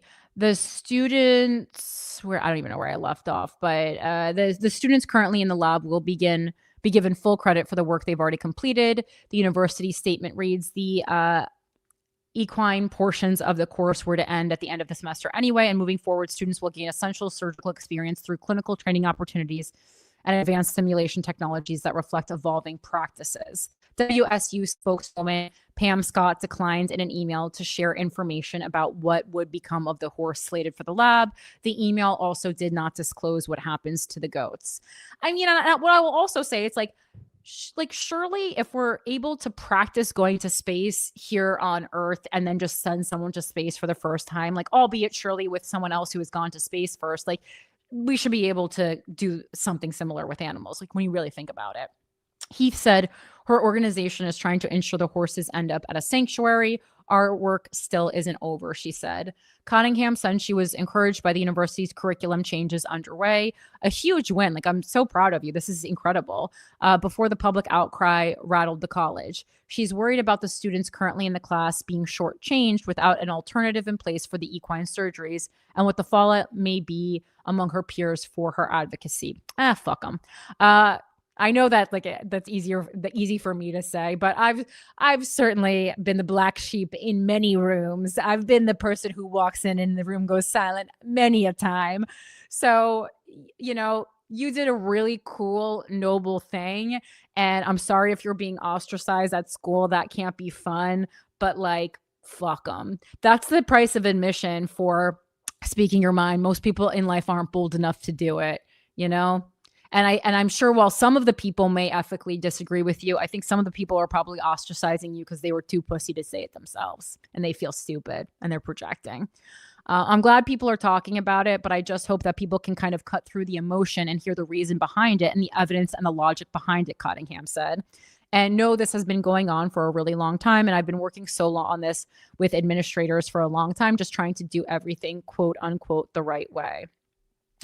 So yeah, I love that. That is cool. I'm like really connected to some conversations that we've had on here, obviously sent in from a listener. And someone says, and even if they do a surgery like splenectomy in vet school, I'm guessing that's on the spleen. I don't know. Look it up, Mike. It's not like a one and done and they're instantly good at it. So no reason they need live animals to practice on. Yep. Good point. Let's see. Okay, now we're going to move on. Let's see how long this is because I feel like a lot of these things are like longer than I initially assessed. No, this one's not super long. So it's a big week for Jonathan Larson's Substack. I don't know what to tell you guys. This is a Godwatch. We haven't done like a specific Godwatch in a while, but I know last week I did talk a lot of, about how I'm just not seeing improvement in our separation of church and state. And I did feel like Mayor Mamdani was not doing a good job about that. And I'm really torn because I understand he's the first Muslim mayor of New York City. It's exciting. It's a group that has, I think, a lot of, negative press for many years post 9/11 going on about them. But now you know, but it's again, it's just not the the place. And I really thought about that for, a long time. And I don't understand like where the line is drawn. And I have to look into the rules a little bit deeper, but it just seems we absolutely pay no mind to the separation of church and state whatsoever. I'm going to talk to my friend Brian Silva a little bit more about this over at the Americans United for Separation of Church and State, because I wanted to talk to him about his thoughts on that, because I want to really look into it with a critical but unbiased eye. And I'm going to see him probably at the next No Kings protest, obviously. So hack of us. We're so us. Okay, yeah, so it is the spleen. And I'm going to talk to him about that a little bit more, and where is the line drawn? So this is from Jonathan Larson's Substack. Pentagon prayer session delayed. Grammy-winning Christian singer Michael W. Smith was to have led today's service. This is from yesterday, March 17th. And so let's see. It looks like there's an update posted that the service has since been rescheduled. The Pentagon today canceled its monthly Christian prayer service so late that the notice didn't go out until after the event was scheduled to end. And why I want to read this is this next paragraph. The controversial service, an open violation of military guidelines and the Constitution's ban on respecting an establishment of religion, was begun last year by Christian Defense Secretary Pete Hegseth. His injection of personal sectarian beliefs into the U.S. military has come under increasing scrutiny. So I guess then we would have to look into what specifically the wording is in the Constitution's ban on respecting an establishment of religion. It's very complicated. 30 members of Congress earlier this month demanded an investigation of some commanders telling troops the Iran war is a holy war, or offering other biblical interpretations, such as framing the conflict as part of Armageddon prophecy. The Pentagon has yet to confirm, refute, or respond to requests for comment about the briefings. And I think a lot of times these have been kind of holy wars without saying it, right? Because when we think of when we're attacking countries that are predominantly Muslim or something, it's not the first time we've been doing that, but we always say rather than that they are assaulting Christianity. The way previous leaders have worded it is that it's an assault on the Western way of life. So that's what you'll hear a lot. It's an assault on Western values, or it's a threat to Western values, which when you really read into it, it's when we say Western, it's okay, I think what you're trying to say here is Christian. You're just not using biblical terms. Therefore you're getting away with it. Not being a blatant fuck you to the separation of church and state. But I think there are, certainly many wars that we have fought are, about money and about resources, but also, I think sometimes about religious values, whatever that means, in quotes. Today's Pentagon prayer service was only announced a few days ago. In a Friday morning email, Christian singer Michael W. Smith was said to be leading the event. The two prayer service emails were sent last week and this morning to active duty military and some contractors, and provided to me by the Military Religious Freedom Foundation. Very interesting. I'd like to talk to them, which did not disclose the original receipts. The subject heading of Friday's invitation email read, Pentagon prayer service Tuesday, March 17th. Today's email announcing the cancellation had a timestamp of 1:11 p.m. Eastern time, and this prayer service was supposed to be 12 to 12:30. It gave no explanation or alternative time for the event. And I don't know, it's just kind of informative. No reason to read it. Nothing. It's just saying that it's canceled. Smith's scheduled appearance represented something of a step down from previous service leaders. He's a fairly mainstream Christian singer, at least among conservative Christians. Previously, Hegseth had eschewed even a nod to moderate evangelical Christianity, let alone an ecumenical approach. Instead, he turned the Pentagon stage over to pastors of his choosing, of his theology, and even of his own worship. Last month's speaker was Doug Wilson, whose parishioners reportedly include Hegseth. CNN chief investigative correspondent Pamela Brown reported last year that Hegseth's pastor holds far-right fundamentalist Christian views on LGBTQ plus people and the submission of women to men, which is, I mean, among other things, I think one of the biggest reasons we have separation of church and state, because there are so many groups that are not given the same human rights under certain religions. But I really see such a blurred line. Even, I forgot about this. Even the person who I believe is going to be taking Jasmine Crockett's seat in Congress, it's like a pastor, and I think he has, it's so hard to say, because it's like, if you have held a position as a worship leader, like, I guess you're a constituent, so yes, you should be able to run for office. But then another part of me is thinking, it's like, there's two agendas going on here, is there not? But I guess many people could have two agendas. I guess you could say the same thing about, like, no, I don't know. I'm sorry. I'm having like an inner conflict on this, because, like, again, like when I read that, I have to read more about this person, but I saw that and I was like, this is weird. But but then again, one of my favorite people running alongside me to be mayor was someone who had held a position of worship leadership in the past, but I don't know if that would bleed too much into his legislation or the way that he mayored the city. I don't know. Brown also reported on Wilson's opposition to women in combat roles and some leadership positions. Hegseth shared Brown's report online, adding "all of Christ for all of life," a slogan urging Christians to inject their religious beliefs into everything they do. Last summer, which I guess could be okay, depending on how you read that Bible.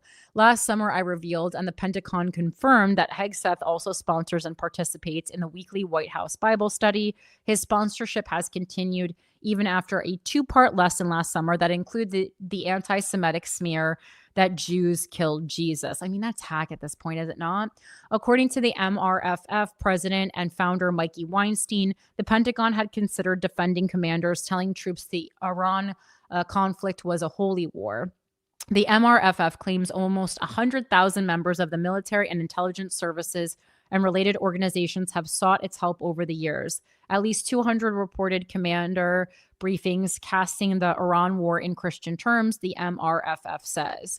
As I reported on March 6, Weinstein said a senior Pentagon official told him that some commanders confirmed giving such briefings. Although there's no evidence Hegseth or any top military brass ordered or even knew about the briefings beforehand, the Pentagon was weighing admitting they took place, the official said, and defending them as expressions of personal opinion. Earlier that day, Representatives Jared Huffman, Democrat from California, and Jamie Raskin, Democrat from Maryland, co-chairs of the Congressional Free Thought Caucus, asked the Pentagon Inspector General to investigate. There has since been no word from the Pentagon on any of this, with the press shop declining to address press inquiries about the briefings. Last week, though, Hegseth told CBS that the providence of our almighty God is there protecting those troops. The U.S. death toll now stands at 13. Like, if you work for the government, you should not be making any public statements to news sources that have the word God in them. Like, what are we doing? Someone please fucking explain to me the constraints, because it's so wildly unclear. It's so wildly unclear. We're really just doing whatever we want. And again, although it's worsened with this administration, this is not specific to this administration, and this is across the board for Democrats and Republicans. It is a complaint I have for everyone, constantly. Why did it sign out? Why did it sign me out? Sorry, it signed me out of my Google Doc. Tallarico only takes Crockett's seat if he wins the general election. We are hopeful, but it's not a lock. No. I'm not talking about Tallarico. I'm talking about what? Talking about the representative seat, right? Yeah. It's a black pastor. I just forgot his name because she lost to Tallarico for Senate. Senate. Yeah, but Yes. her representative seat is now being filled. Right, and that's what I'm talking about. I'm not talking about James Tallarico. I don't know his religious thoughts, but I can only hope. What are we talking about? My home address. What is going on here? Please hold, guys. Sorry, this is. Why would this whole thing? Can you just pull up whatever the next article is? It's after whatever is after Ice Watch, right? Godwatch. Yeah, I don't It's know the why. Project Saltbox. Yeah, that's just gonna be. I just wanted to tell people, if anyone's listening from any of those cities, what is going on there. Oh my God, like 15 windows that I needed open. Can you see that now or no? Yeah. Oh my God. What, like. Okay, so this is from Project Saltbox. It says still on the list, an update on ICE's remaining warehouse targets. Can you actually just go ahead and all I wanted to do here is just because we have been doing a little bit of an ICE watch, and I feel like a lot of other things have happened in the past weeks that we have not gone over some ICE things. Just quickly read off the bolded cities that ICE is looking to buy warehouses in next. And I just kind of wanted people in those places to know if, for instance, you live in Stark, Florida, there is a warehouse that is possibly being purchased by ICE there. So this is time to kick your municipal boots in the air. Port Allen, Louisiana. Again, if you're around there, this is the time to let your friends and neighbors know and be the change you wish to see in the world. Because if you for these warehouses, if you put enough pressure on local elected officials, they will cave. This is something that you really do have a lot of power over. McAllen, Texas, constantly a problem there. What else? Orlando, Florida. I know we got some people in Orlando, Florida. Come on. Absolutely. Durant, Oklahoma. You think we got some Disney adults who just moved down there to be closer to the park? I don't know. Maybe. I don't know how big I am with Disney adults. I do like Disney World and Disneyland, though. I mean, Christina and I go there constantly. Whenever we're near a theme park on tour, we're going to that theme park. That's very us. All right. So now, when did we actually get going? Like 8 o'clock, I think it was around there after all our technical difficulties. Yeah, just a little bit. Yeah, actually, I started the intro at 8 o'clock on the dot. All right. Let's see. Again, there's just so much every time. Okay. So definitely want to talk about the Illinois District 9 primary results from yesterday, especially because I was a bit involved with Kat Abughazaleh, her campaign. She unfortunately did not win, but so many news sources are acting it like she lost, this lefty bitch got owned. You know how New York Post and stuff talks. But she got a really, really considerable amount of the vote. And I know it doesn't help when you've lost an election to say, how proud everyone is of you. But I think she made a real splash. She got so many people, again, involved in a race nationwide that I don't think that would have been talked about in the same way. But it's very interesting because for me personally, her losing to Daniel Biss, who is someone who doesn't even have 10,000 followers on Instagram. And over the course of this time, Kat started with less followers than me. She now has, I believe, 350,000 followers on Instagram. Not that we're doing everything via Instagram, but with these younger campaigns, it is a good metric. And the same reason that Kat lost this race is the same reason that when people say, why'd you run for mayor, not city council? This is my same reasoning, right? So even though Kat raised more money than Daniel, because you are able to, raise money from all over the country when you're running for Congress, and she got tons of media and press and all of this stuff. What matters when you are running for Congress, the same as city council, is the people in the area very close to you. And that, again, was, I thought, you have to look where you are known, right? And so I knew that I was known not so much in my community, but rather nationwide. And I know like first step is fundraising. So I was like, I have to do something where a big social media splash actually could catapult me. Because when you're voting for mayor, like it's the whole city. So if you become, if your messages are online, they're kind of going to the whole city of New York. But when you're running for something like Congress, when you're running for something with city council, where it's such a small pool of people and they're all in your community that are making the decision, a lot of times the person who is going to win is more of a local celebrity. And that's exactly, you guys know I love when I'm right, but I just really like, there was such a method, and it so wasn't like narcissism. And I really, really like had a vision for why mayor was the role. And this is exactly what I'm talking about.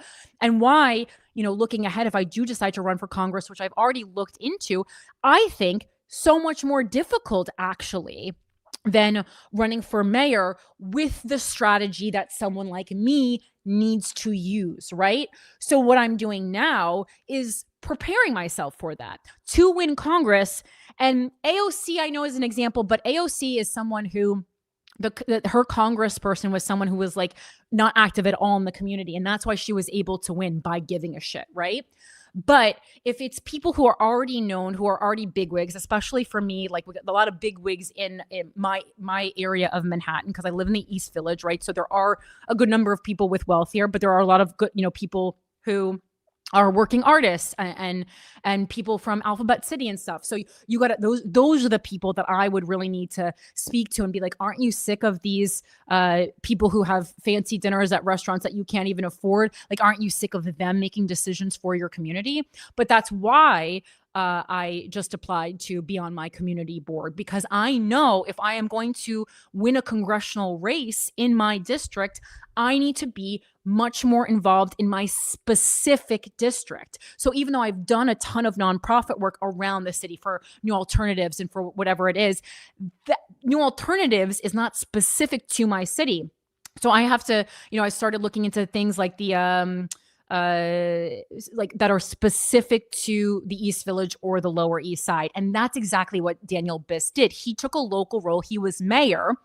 And so even though not a name that we heard a lot about in his area, he is a local celebrity. And you can even see, like, when you looked at pictures of who was helping him canvass, it was like a bunch of older people, but you cannot underestimate people who have been engaged in their specific community for 10, 20, 30 years. It's going to be really hard to beat that when you're someone like Kat, who had just moved to that area, even though she has this nationwide experience talking to people through Media Matters and stuff. She does not have that boots on the ground. I've seen this woman helping in my community, which is so imperative when you're running for an office where the only votes you can rely on are the votes in your district. And this is exactly why I knew I couldn't beat our Harvey Epstein for city council. He has, that would have been a much harder race to win.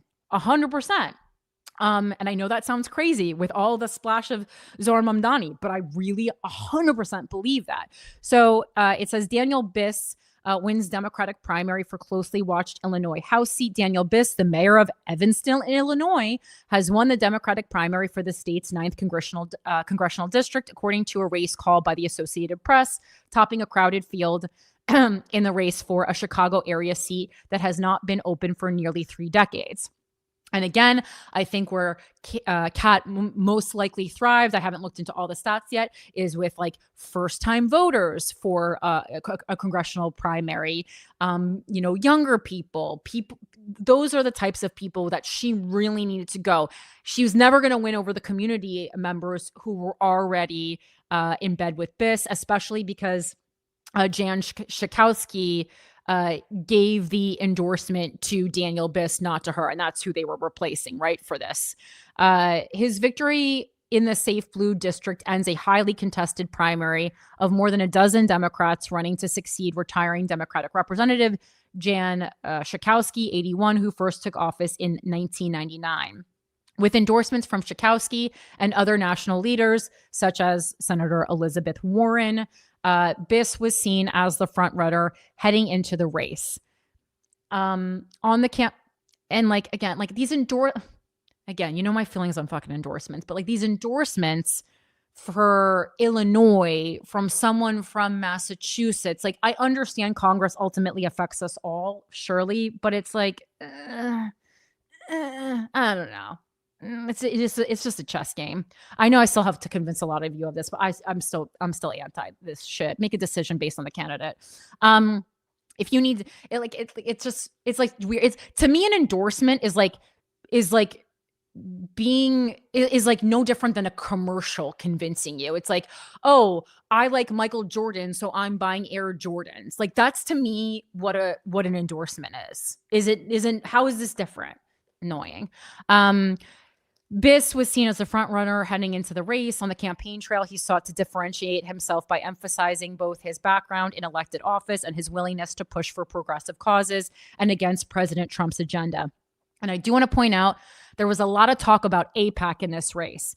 And AIPAC did pump a lot of money into this race. Crazy how much they pumped into this race, actually. But a misinformation I see floating around line is that the AIPAC candidate was the one who won Daniel Biss. It was not. The AIPAC candidate was Laura Fine, who came in third place. So again, if we want to call out AIPAC for meddling in elections, that is absolutely fine. But please, for the love of God, have accurate fucking information. And that is not accurate. Daniel Biss was also, they were running ads ultimately against both Biss and Kat. So please. Yeah, I wanted to ask, like, you know, some of that money coming in though was at attack ads at Kat, correct?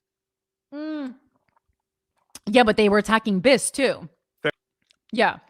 So again, it's very like, again, people just saying literally whatever they want. Like I saw comments, you know, on Daniel Biss winning, like AIPAC wins again. It's like, no, AIPAC didn't win again, which is even more, in a way, even more horrifying how much money they, you know, pumped into Illinois District 9. Okay. So, I just don't think we can afford to compromise on either of those things, he told NPR in an interview ahead of the primary. And either of those things being progressive causes and being against President Trump's agenda, right? Tuesday's results serve as an early indication of what Democratic voters are looking for from the next generation of party leaders and how much change they feel is needed in this moment when the party is shut out of power in Washington, D.C. Political newcomer Kat Abughazaleh finished second to Biss by 4 percentage points, with more than 90% of the votes counted, according to the Associated Press. Again, really good showing. Really impressive showing. And at other points during this election, she was way, way further behind. So where she ended is incredibly impressive. The 26er but also I do want to point out one advantage that she had is because she came from working in press, she was able to get coverage that normally an outsider and, you know, or a candidate of her nature would not normally be able to get, which is a huge advantage in a race like that. But use what you got, you know, you got to use what you got.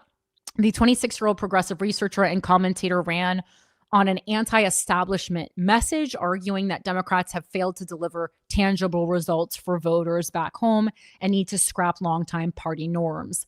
Bipartisanship is negotiating different approaches to a similar goal. I think that goal should be everyone can afford housing, groceries, and healthcare with money left over to save and spend. I think that is the true center, she told NPR during a campaign event leading up to Tuesday's primary. I mean, I would agree on that. I would say healthcare shouldn't even be coming out of pocket, though. So let's take that a step further. As a Michael Moore sicko girly, we can't just look at compromise as getting your hand cut off and being grateful that they left you your pinky. Though young and new candidates often faced institutional barriers when running for Congress, Abughazaleh became one of the most closely watched candidates in the race. If she had won, she would have been on track to become the first Gen Z woman elected to Congress. While generational politics was one factor in the race, Biss, at 48, is a member of Gen X. The primary was also defined by a debate over the role of special interest groups in elections, particularly pro-Israel groups like AIPAC. Individuals and groups aligned with AIPAC spent millions attacking BIS and supporting another candidate, State Senator Laura Fine, as we just discussed. BIS, who is Jewish, has denounced AIPAC, but disclosed meeting with the group towards the start of his campaign. He faced criticism during the race for not taking a clearer stance on whether he opposes U.S. aid for Israel. Abughazaleh, who is a Palestinian American, has criticized Israel's war efforts in Gaza as a genocide. BIS also faced scrutiny during the closing days of the campaign after a former student of his accused him of an inappropriate romantic relationship. And that came out like literally like 1 or 2 days before the primary. I think it came out like the day before it broke. And unless I'm missing something, he was a professor, and the relationship happened after, like, first of all, that he's a professor, so it's college age. So there's no legal age limit. You know, there's no age problem here. And secondly, the relationship took place after the class had ended and was consensual. So, you know, there was a lot of talk because of this. Are cases like this, do cancellations not work anymore? Do scandals not affect politicians anymore? I think certainly some scandals do. But yeah, no, I don't think two adults fucking is affecting people anymore. You know what I'm saying? Like, Anthony Weiner could have very well become mayor of New York after we found out he was, like, you know, chatting with sex workers and cheating on his wife. So just the same as he could have still become mayor. It was when he started, you know, having conversations, allegedly with teens that, you know, then was a problem. Or like that, actually that happened after the mayor. I think he did it twice. He did the thing twice. With the sex workers and the cheating. I think that was, and it was the lying, I think, more so than the consensual sex between adults. That was the problem. The texting the teens came after the mayoral race, I believe, if my timeline is correct. But anyway, it's like, yeah, even me, who you know, I am biased against men. I think men, and especially in politics, are always swinging their dick around. This didn't even bother me. Like, in college, I mean, did I want to fuck any of my professors? I don't know. But if I did, I would have wanted to be able to. And I don't really see the problem with that. I don't know. I just think that's a little weird. Once you're in college, to me, these kind of things don't really work anymore, unless the teacher like locked you in the room after class and was like, you got to fuck me if you want an A in this class. Like something like that, I guess, could be a scandal. But, you know, everyone's, you know, uproaring like, oh, people don't care anymore about scandals. Yeah, no, they don't care about two adults fucking each other. You're right. No one cares about that. The world's gone to shit. We have bigger fish to fry. The BIS campaign acknowledged the relationship in a statement shared with the Daily Northwestern, saying it occurred in 2004 when BIS was also, he was 26. BIS was a 26-year-old postdoctoral instructor at the University of Chicago, and the student was 20. Like, give me a fucking break. That's not a fucking scandal, especially because they're claiming they waited until after the class was done. I don't know. Please tell me if you think I'm crazy for this, but this is getting out of hand now. And now things that really need to be taken seriously and really need to be taken as scandals aren't, because we're fucking talking about a 26-year-old fucking a 20-year-old. Are you kidding me right now? Or are you kidding me? Daniel realized then, as he does now, that it was ill-advised, and he ended it, the campaign said. I mean, like, was it even? I don't even think it was ill-advised. I don't even see a problem here at all, unless there's something I'm missing. Because I read the initial like tweet or whatever from the woman who accused him. What does it say? AOC is in a district that is so gerrymandered. The Democratic winner of the primary will win a primary. As a bartender, she had lots of contacts and friends. This will also be Corinne's strength. Thank you. I mean, I was a little bit, I know a little bit of the firsthand, like not firsthand, I guess it would be secondhand because it was through a friend, but of the process that AOC went through when she was campaigning, because I knew some people that had met her and stuff. So like, I don't know that she had met that many contacts and friends. I think her winning it was far more impressive than me winning a seat in Congress. I'll just put it that way. You know, and she was working in nonprofit, which was, you know, they always like to say bartender. She was bartending for extra funds, but she was working in nonprofit. And that, I think, is where she might have had contacts. But again, she was working with the one of those organizations that pushes pushes positions and gives resources to specific candidates. So that was really the footing that she had ahead of me. So yeah, like she probably did have more help in the political world, but I have more help in the world, period. But the political world, again, especially when you're running for Congress, the world you need to be famous in is a very small world, and local fame and like a nationwide fame are just so different. And when you get into politics, you really, really see the importance and the power of local fame, and in certain political situations, can relate. Like I'm interested, actually, quite frankly, to see if they even interview me for this community board seat, because number one, as I was filling out my application, I was like, wow, I was kind of worried that I wasn't qualified enough, and I didn't want to just be like, well, I ran for mayor. Like, that's not really a qualification. But then when I was really going through my work and my advocacy work and all the things that I've done in New York City, I was like, actually, I do feel like I'm a very good choice to be on the community board. And I also think I'm probably younger than a lot of people on the community board. I'm an artist. I doubt a lot of artists are on the community board. I'd have to go through them name by name. There's like, 50 plus people on this board, and only a couple of them talk. But I do wonder to myself if they Google me, if that will be off-putting and they don't want someone like me to be on the board, because again, I'll be annoying to them. And then number two, I also wonder if me having run for mayor will leave a bad taste in my mouth. I really wouldn't be surprised at all. And again, it's like, these people will gatekeep where they can. So that's why you got to go over their heads and run for mayor, baby. All right.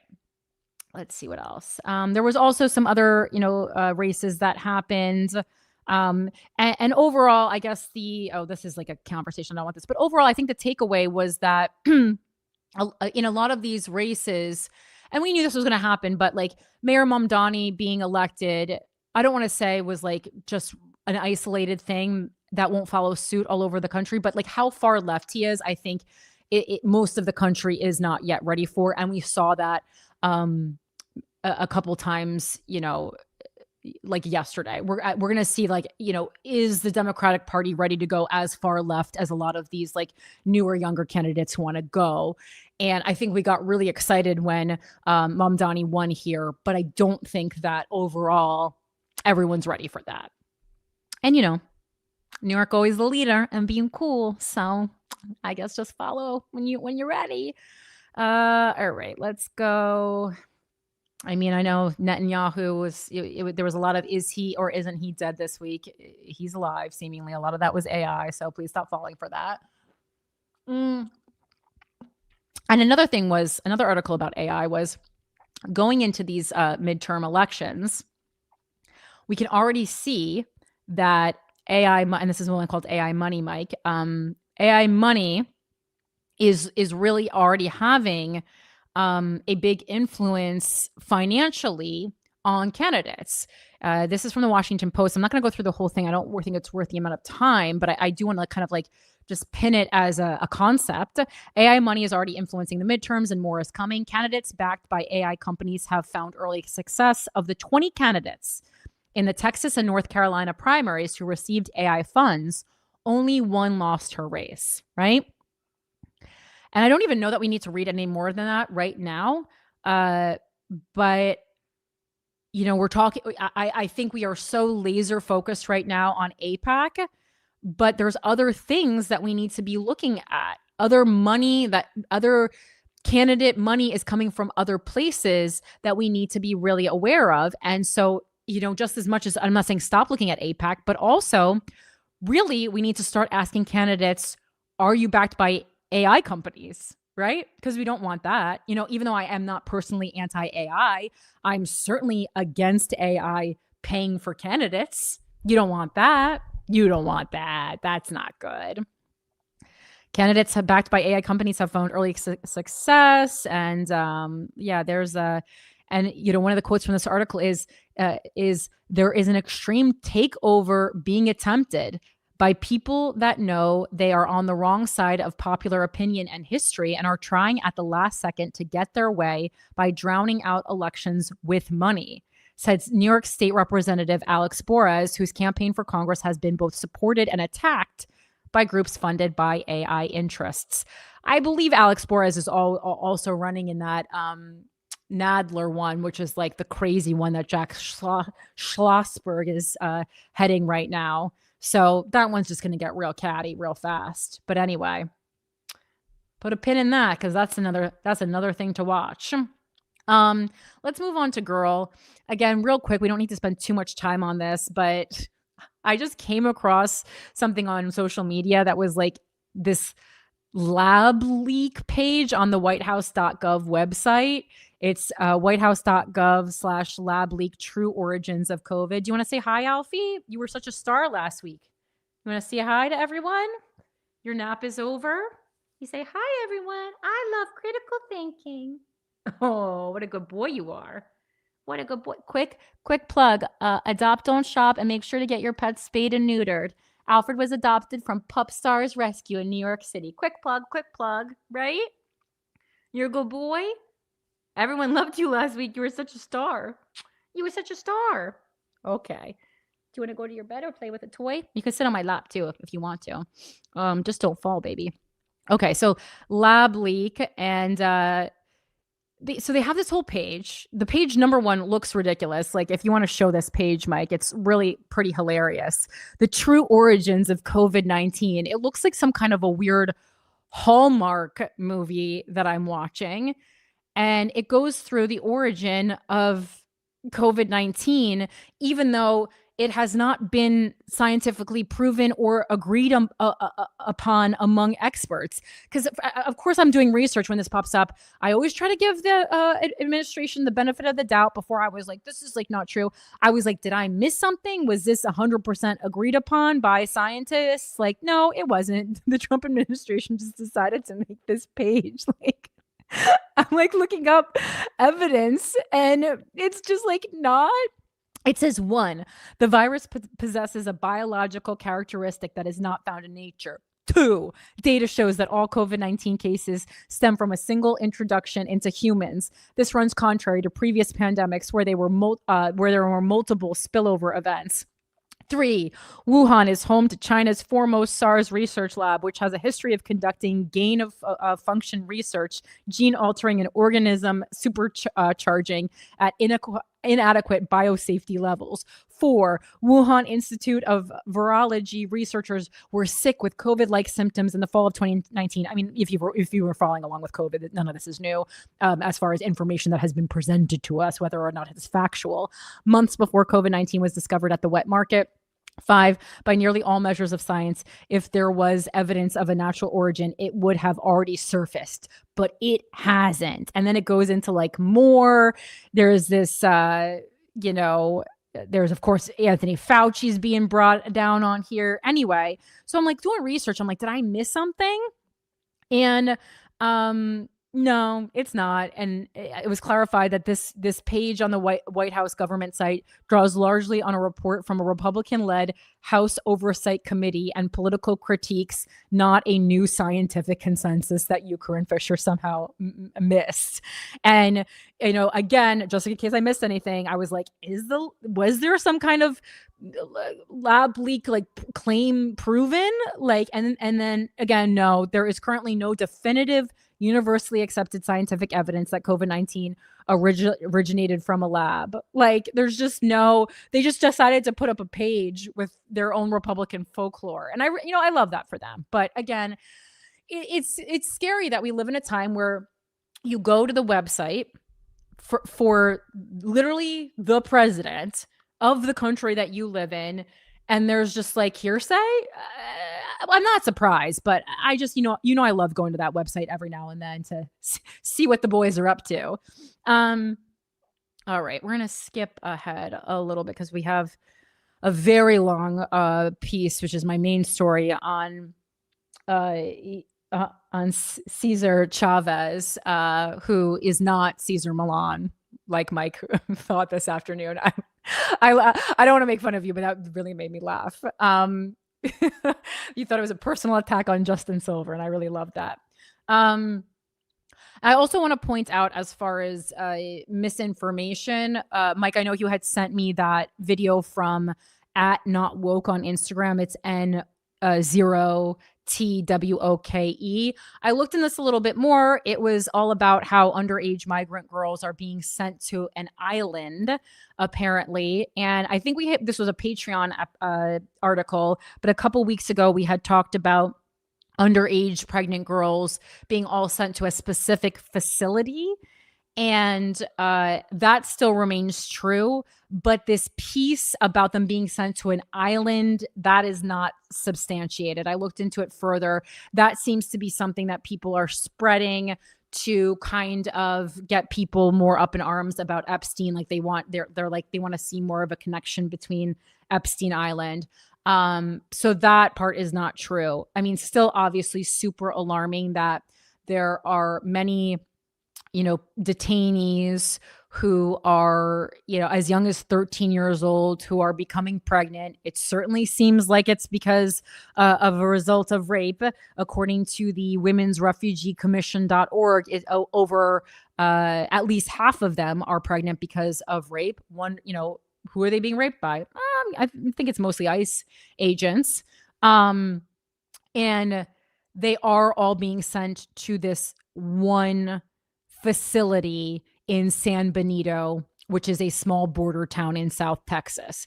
So again, we already went over this on Patreon, but just so you guys know, that is all true. The underage girls, the rape, the pregnancy, the fact that they're all being sent to one place, that's all true. There is nothing that has been proven factual about them being sent to an island. They're being sent to a specific detention center in South Benito, Texas. But like all the other places, it is merely like a warehouse. Again, still very bad, just not an island. Okay, so one last thing before we get to Ceasar Chavez, and that is Cuba is dark. Okay, this is our could be worse for this week, our international news. This is from the BBC. Oh man, my throat is killing me. Killing me right now. Okay, so this is from the BBC. Millions without electricity as Cuba's power grid collapses.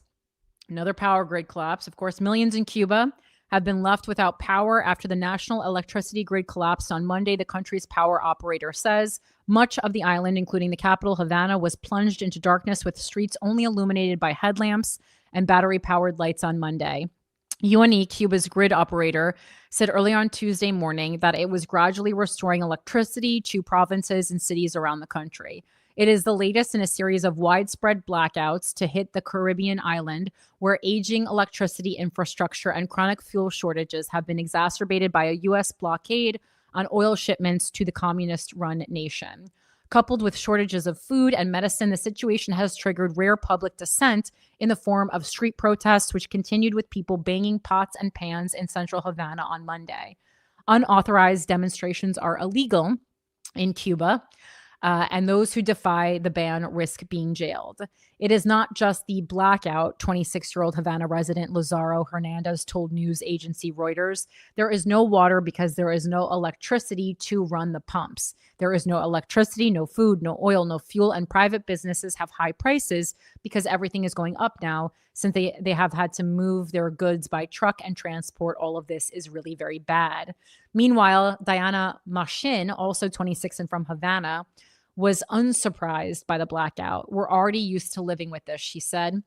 Cuba, an island of around 10 million people, relies heavily on fuel imports. Its regional ally, Venezuela, was believed to have sent around 35,000 barrels of oil a day, about half Cuba's oil needs, until its supplies were cut off following the seizure of Venezuelan President Nicolas Maduro by the U.S. in early January. And we love a story about a blackout in Cuba that somehow is our fault as well, because all roads lead back to it being the U.S.'s fault. And I'm not saying that like, oh no, I'm saying that as like, of course we're the villain. U.S. President Donald Trump has also threatened tariffs on any country supplying oil to Cuba. It has been 3 months since the nation has received an oil shipment, Cuba's President Miguel Diaz-Canel said on Friday, with the government in Venezuela now appearing to cooperate with the U.S. So it's like we have two countries now instead of one. The Trump administration has turned its attention to the Latin American nation the U.S. has shared the most animosity with since its revolution in 1959. Trump told reporters at the White House on Monday that he believed he would have the honor of taking Cuba. Whether I free it, take it, I could do anything I want with it. You want to know the truth, he said. They're a very weakened nation right now. He previously threatened a friendly takeover of Cuba and has urged it to make a deal or face unspecified consequences. Diaz-Canel confirmed last week that his government was in the initial stages of talks with the Trump administration to resolve their differences. At the same time, the Cuban government released 51 prisoners in what it described as a demonstration of goodwill. To mitigate the impact of the severe fuel shortage that has also affected air travel and with it tourism to the island, Cuba has increased production of domestic crude and gas as well as solar generation. But its actions have yet to quell protests among Cubans for whom power cuts have been a persistent source of public discontent. A protest in the central city of Moron on Saturday devolved into a small group ransacking a local Communist Party office. So that is from the BBC. That's what's going on in Cuba right now. And let's get into our final story, which is also our main story right now. I am seeing if I can get something a little shorter. Controversy. Okay. All right. What can we do? Do we think we can trust the Los Angeles Times? I know we've used them before. What to know about the allegations? The Desert Sun.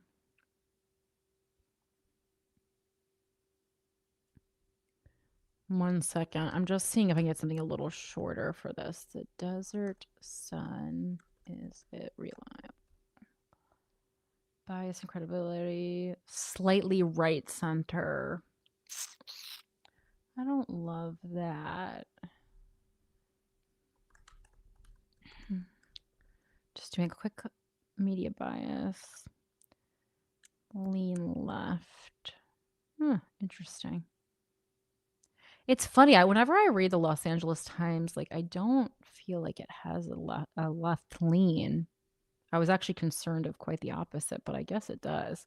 It's a little bit less important when we're talking about sexual assault. Okay, yeah, because it's a 30-minute article that the New York Times did, and I just don't think we need all of that because, the New York Times, they're going to have every quote from every person who ever talked to Ceasar Chavez in his entire life. They'll have his babysitter saying he liked to eat corn, and do we really need that right now? I don't know that we do. Okay. So what you need to know is that it was the New York Times today. I want to credit them with the investigation. This is a New York Times investigation. Ceasar Chavez, obviously the civil rights icon, has been accused of, he's dead, but is accused of abusing girls for years. An investigation by the New York Times found extensive evidence that the United Farm Workers co-founder groomed and sexually abused girls who worked in the movement. And this piece was done by Manny Fernandez and Sarah Hertz. And it says the reporters interviewed several women who told their stories for the first time, as well as more than 60 other people, including Ceasar Chavez's top aides and relatives. The reporters also reviewed hundreds of pages of union records, confidential emails, photographs, and other materials. So that's the main story. I do want to give the credit to them. I'm going to do a truncated version from the Los Angeles Times. It says profoundly shocking allegations against Ceasar Chavez spark soul searching in movement. And Mike, I did place this updated thing right under where it says main story, the LA Times one that I'm going to be working off of now. And this piece from the Los Angeles Times is by Karen Garcia, Gustavo Arellano, and Richard Winton. The United Farm Workers said it would not participate in celebrations of its founder, Ceasar Chavez, amid what the labor union described as troubling allegations against the iconic Chicano figure. The union, in a statement released yesterday, did not detail the accusations against Chavez, but said that they were concerning enough for the organization to take action. But several events around the country honoring Chavez, including events in Tucson, Houston, Corpus Christi, San Antonio, and San Bernardino, have been canceled in recent weeks, with little explanation given by organizers.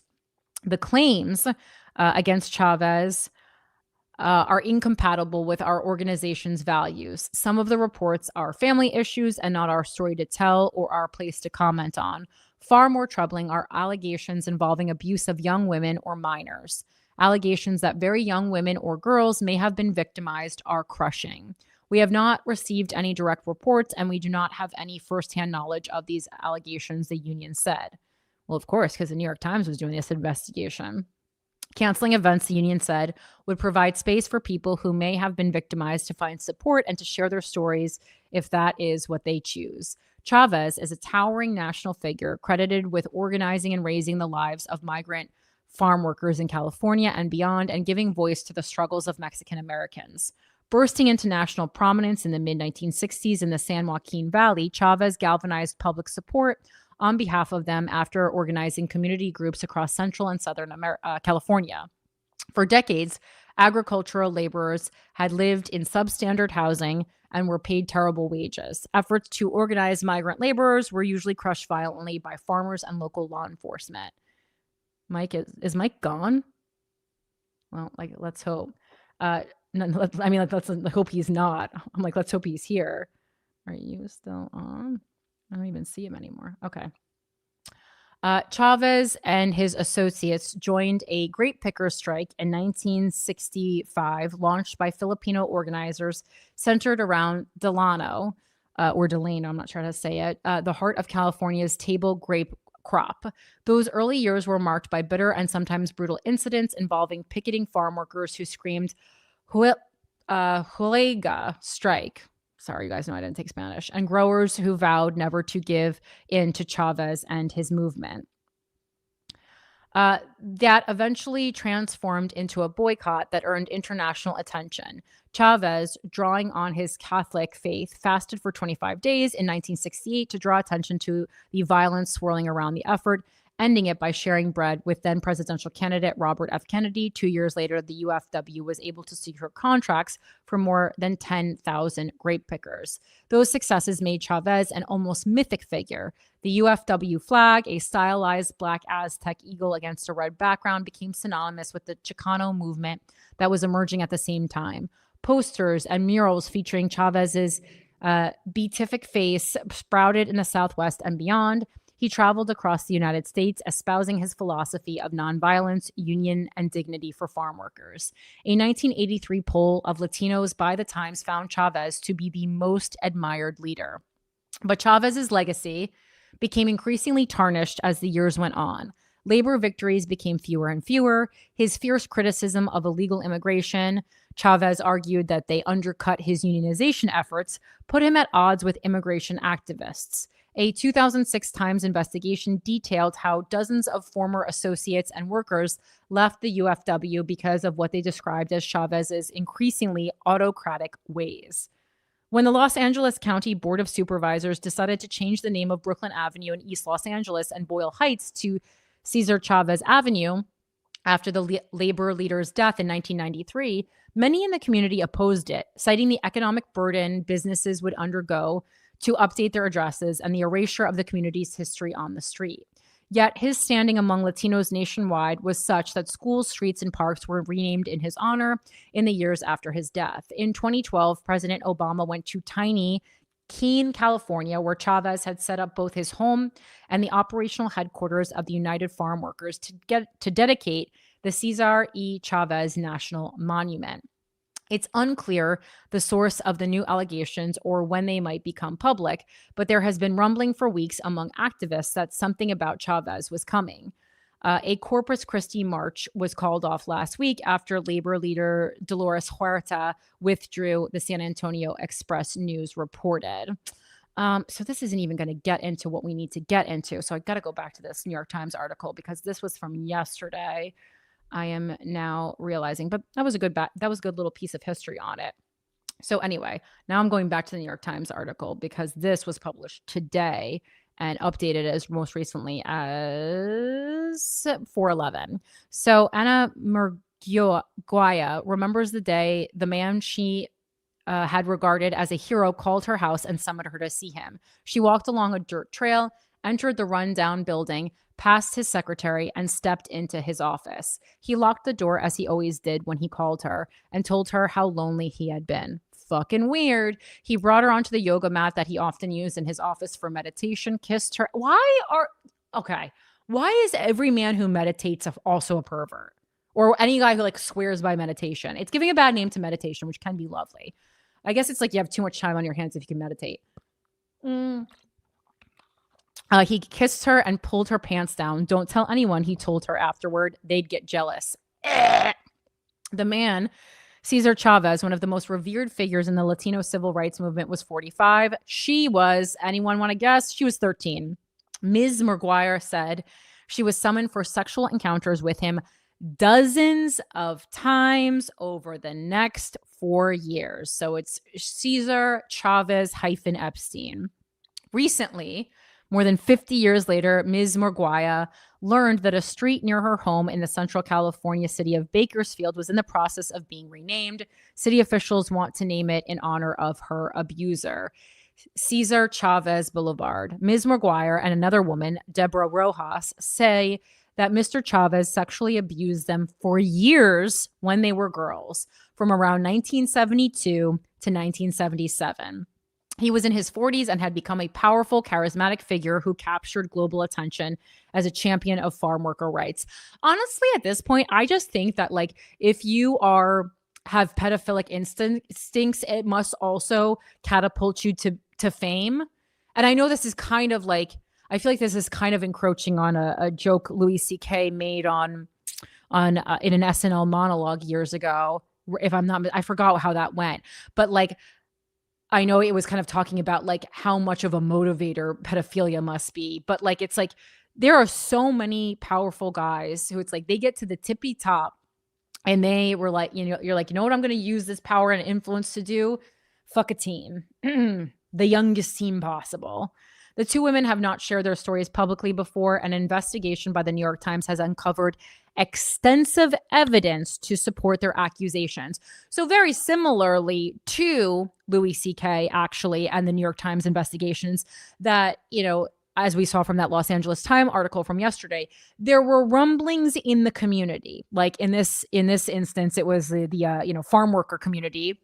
And in Louis C.K.'s, it was the comedy community, but communities nonetheless, where there was rumblings, they knew something was coming. They knew it wasn't going to be good. It's this. Okay. Let's see. The New York Times has uncovered extensive evidence to support their accusations and those raised by several other women against Mr. Chavez, the United Farm Workers co-founder who died in 1993 at the age of 66. The questions raised by the Times about Mr. Chavez, one of the most consequential figures in Mexican-American history, immediately prompted organizations with ties to him to distance themselves. And then again, they talk about all these marches that were called off, which we already went over. A big quote from Governor Gavin Newsom of California. None of us knew. Okay. The timeline makes sense. Ms. Markwayne and Ms. Rojas, both of whom are now 66, were the daughters of longtime organizers who had marched in rallies alongside Mr. Chavez. So literally, apart from you being disgusting, it's like, this adds even extra layers. It's like you're preying on the children of the people who are helping you, who are marching by your side. Like it was absolutely appalling and disgusting before that. There's something about that adds even this like new level of like grossness to it. Like this is someone, you're a pedophile and you're disloyal. Ceasar Chavez. He used the privacy of his California office to frequently molest Ms. Markwayne, she said. He had known her since she was 8 years old. She became so traumatized that she attempted to end her life multiple times by the age of 15. Ms. Rojas said she was 12 when Mr. Chavez first touched her inappropriately, groping her breasts in the same office where he'd meet with Ms. Markwayne. When Ms. Rojas was 15, he arranged to have her stay at a motel during a weeks-long march through California, she said, and had sexual intercourse with her, rape under state law because she was not old enough to consent. Ms. Markwayne said Mr. Chavez molested her but never had intercourse with her. Well, what a guy. The abuse allegations appear to be part of a larger pattern of sexual misconduct by Mr. Chavez, much of which has never been publicly revealed. The Times investigation found that Mr. Chavez also used many of the women who worked and volunteered in his movement for his own sexual gratification, like a cult. His most prominent female ally in the movement, Dolores Huerta, said in an interview that he sexually assaulted her, a disclosure she has never before made publicly. And probably because she was an adult at the time, and because the times, were different in that, I guess we cared about women even less than we do now, which is hard to really wrap your mind around. But I'm guessing, and it goes on to speak about this more in here. But yeah, it's like so obvious without even like them telling you. It's like, she's basically like sacrificing her own safety, her own relationship with trauma, her own, a crime against her and her bodily autonomy, because she, in her mind, I'm sure she probably was thinking it's like, well, he did this really one fucked up thing to me, but I guess he did so much other good that like, I don't want to take away the good that he did. And that it's so fucked up that women continuously have to make decisions like that. And men do too sometimes, but I would say boys probably more than men, but people have to make that decision so fucking often, and it is gross. Many of the women who stayed silent for decades, both out of shame and for fear of tarnishing the image of a man who has become the face of the Latino civil rights movement, his image on school murals, and his birthday a state holiday in California. The findings are based on interviews with more than 60 people, including his top aides at the time, his relatives, and former members of the UFW, which he co-founded with Ms. Huerta and Gilbert Padilla. The Times reviewed hundreds of pages of union records, confidential emails, and photographs, as well as hours of audio recordings from UFW board meetings. The accounts of abuse from Ms. Markwayne and Ms. Rojas were independently verified through interviews with those they confided in decades ago and in more recent years. Elements of their stories were also corroborated in documents, emails, itineraries, and other writings from union organizers, supporters of Mr. Chavez, and historians. And I know that we all don't always love the New York Times. I certainly have plenty of criticism for them. But when we talk about these like really deep investigative pieces, I feel like the New York Times is still knocking it out of the park with this kind of shit. And so good on you for taking the time to do these kinds of investigations and hopefully get some justice for these survivors years later, even though it's unfortunate that Ceasar Chavez was able to die in glory. Or mostly glory, The Times, I obviously he had some anti-immigration rhetoric at the end. The Times spoke at length with Ms. Huerta, the renowned Latina activist who helped run the Farm Workers Union, but like not a name most people know. So of course, the fucking rapist gets all the credit, with Mr. Chavez, and coined the social justice rallying cry, "Si se pueda," loosely translated as "yes, we can." She said she has held on to a dark secret for nearly 60 years. So I think we owe it to her to talk about this. One night during the winter of 1966 in Delano, California, she said Mr. Chavez drove her out to a scheduled grape field, secluded. I don't know why I said scheduled, to a secluded grape field, parked, and raped her inside the vehicle.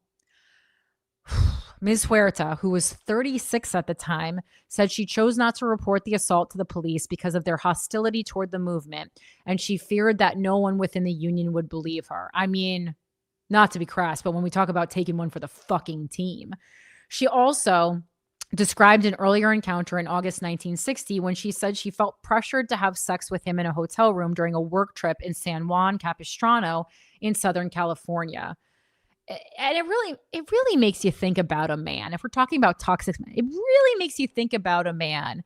If you are this prominent of a figure and you have to force people to have sex with you. I know it's about power, not necessarily about the sexuality, but like still fucking, it's so pathetic. It really is so pathetic. Ms. Huerta, like, is like this, it's like this, this, do you feel emasculated by this woman who is running this movement with you? Do you have to tell her through taking control over her body, that even though you guys are running this movement together, you're still the leader of the movement, you stupid bitch. The stupid best bitch being Ceasar Chavez, please make no mistake. Yuck. Ms. Huerta later became a long-term domestic partnership with Mr. Chavez's brother, Richard, with whom she had 4 children. He died in 2011. Ms. Huerta turns 96 on April 10th. Her memories of the details of the assault that night in Delano are at times hazy, but she speaks of the attack in a startlingly matter-of-fact manner. You know what? And I'm so glad that she's still alive at the ripe old age of 96 to be able to hopefully get this off her chest before she passes away. She described being stunned by Mr. Chavez's aggression and then numb to it. She framed her silence at the time not as an absence of pain, but as a kind of strategic necessity, particularly as a woman fighting for respect in the male-dominated world of 1960s union organizing. Now her accusation shatters what was a widely celebrating and seemingly egalitarian bond between 2 of the most influential Hispanic activists in U.S. history. Damn. Unfortunately, he used some of his great leadership to abuse women and children. It's really awful, Ms. Huerta said. More than 30 years after his death, Mr. Chavez had become only more revered in the Latino community as President Trump's efforts to limit immigration and scale back rights threatened to destroy many of the gains secured by decades of his work. Through a series of grueling fasts, grape boycotts, and marches that captured the world's imagination, I mean, even not because of Ceasar Chavez, but because of a song. Wait 1 second. I gotta give Di-Fi a shout out right now. Don't grapes, folks. Who is it? There's like a really famous, I think it's Joan Baez. Is this Joan Baez or someone else? No, but this is probably someone less known than Joan Baez. Fuck. Sorry, I'm doing some folk music thing. So I don't think it is. Oh no! Don't buy grapes. Who did this?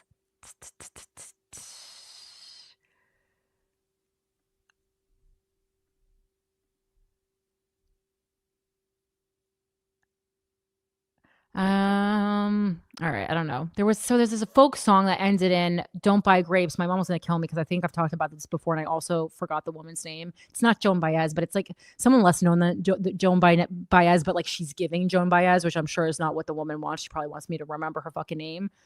The grape song. That's not. I'm giving sour grapes. All right, I can't find it. John Prine. All right. But anyway, there was this folk song. And at the end of it, the female folk singer is like, don't buy grapes. And so because of that, I couldn't eat grapes as a child. Again, just everything that went on in my childhood really points to the kind of person I am now, as is customary, right? So he not only improved wages, living conditions, and healthcare for generations of farm workers and their families, but also strengthened the political power of Latinos, giving their voice and concerns and urgency and moral authority on the national stage. He was given the Presidential Medal of Freedom, the nation's highest civilian honor, in 1994. When Joseph R. Biden Jr. entered the White House in 2021, he put a bronze bust of Mr. Chavez on display in the Oval Office. The allegations of rape and sexual abuse are likely to have far-reaching consequences. On Tuesday, yesterday, the United Farm Workers issued a statement, and we already kind of went through that statement in the Los Angeles Times things, so we don't have to go over that. And, there's a lot of internal emails discussing Ms. McGuire's claims of abuse and the impact that it had on her life. According to a relative, Mr. Chavez offered no defense and responded only by clearing his throat because one of Ms. McGuire's, sorry if I'm butchering your last name, relatives confronted Mr. Chavez while he was still alive about this in the 1980s. And he didn't defend himself. He responded only by clearing his throat, which is an interesting response, surely. More than 10 years ago, members of a private Facebook group for longtime Chavez organizers and supporters were stunned to read a post from Ms. Rojas that she wrote in a fit of anger as they prepared to celebrate the holiday in his name. Her post read in part, "Wake up, people. This man you march for every year molested me." Ms. Rojas deleted the message days after posting it and was accused by some who saw it or heard about it of jeopardizing all that he had accomplished by not only Mr. Chavez, but her parents and those they marched alongside, which, for anyone who has critical thinking skills shouldn't be so, because it's like, yes, you can look at much of what Mr. Chavez or rapist McGee advocated for and say, yes, he was right to protect farmer workers like this. This was right, and we should have done it. And he was the first one to speak out about it on large scale. But you can also say, like, we don't need to celebrate this guy in particular anymore because he was a bad person. He was a bad person. He did good things. I don't know. I know, like, no one's like all good or all bad, but I think if you're fucking kids, that I guess I'm gonna have to go, you're pretty bad, even if you did some good things, for people. Nothing has emerged publicly to back up the claims made by Ms. Huerta. Her description of assault could not be independently verified because she said she had told no one, not even her children or closest friends, until just a few weeks ago. But and so this story follows much of what we see in many stories involving rape. Some people have told people, some people have held it a secret for years and years and years. But the paper trail of some of Mr. Chavez's misconduct involving young girls can be found in the very archives built to preserve his legacy. In one handwritten letter on girlish stationery imprinted with roses, Ms. Rojas wrote to Mr. Chavez in January 1974 at the age of 13, shifting between childlike school updates and swooning devotion. She said she wrote the letter more than a year after he first kissed and fondled her in his office in 1972 when she was a 12-year-old 7th grader. Quote, "I'm really glad I got to see you and spend time with you. Well, not like that, but just to know I was near you was enough," she wrote, adding, "I think of you all the time. Do you think of me?"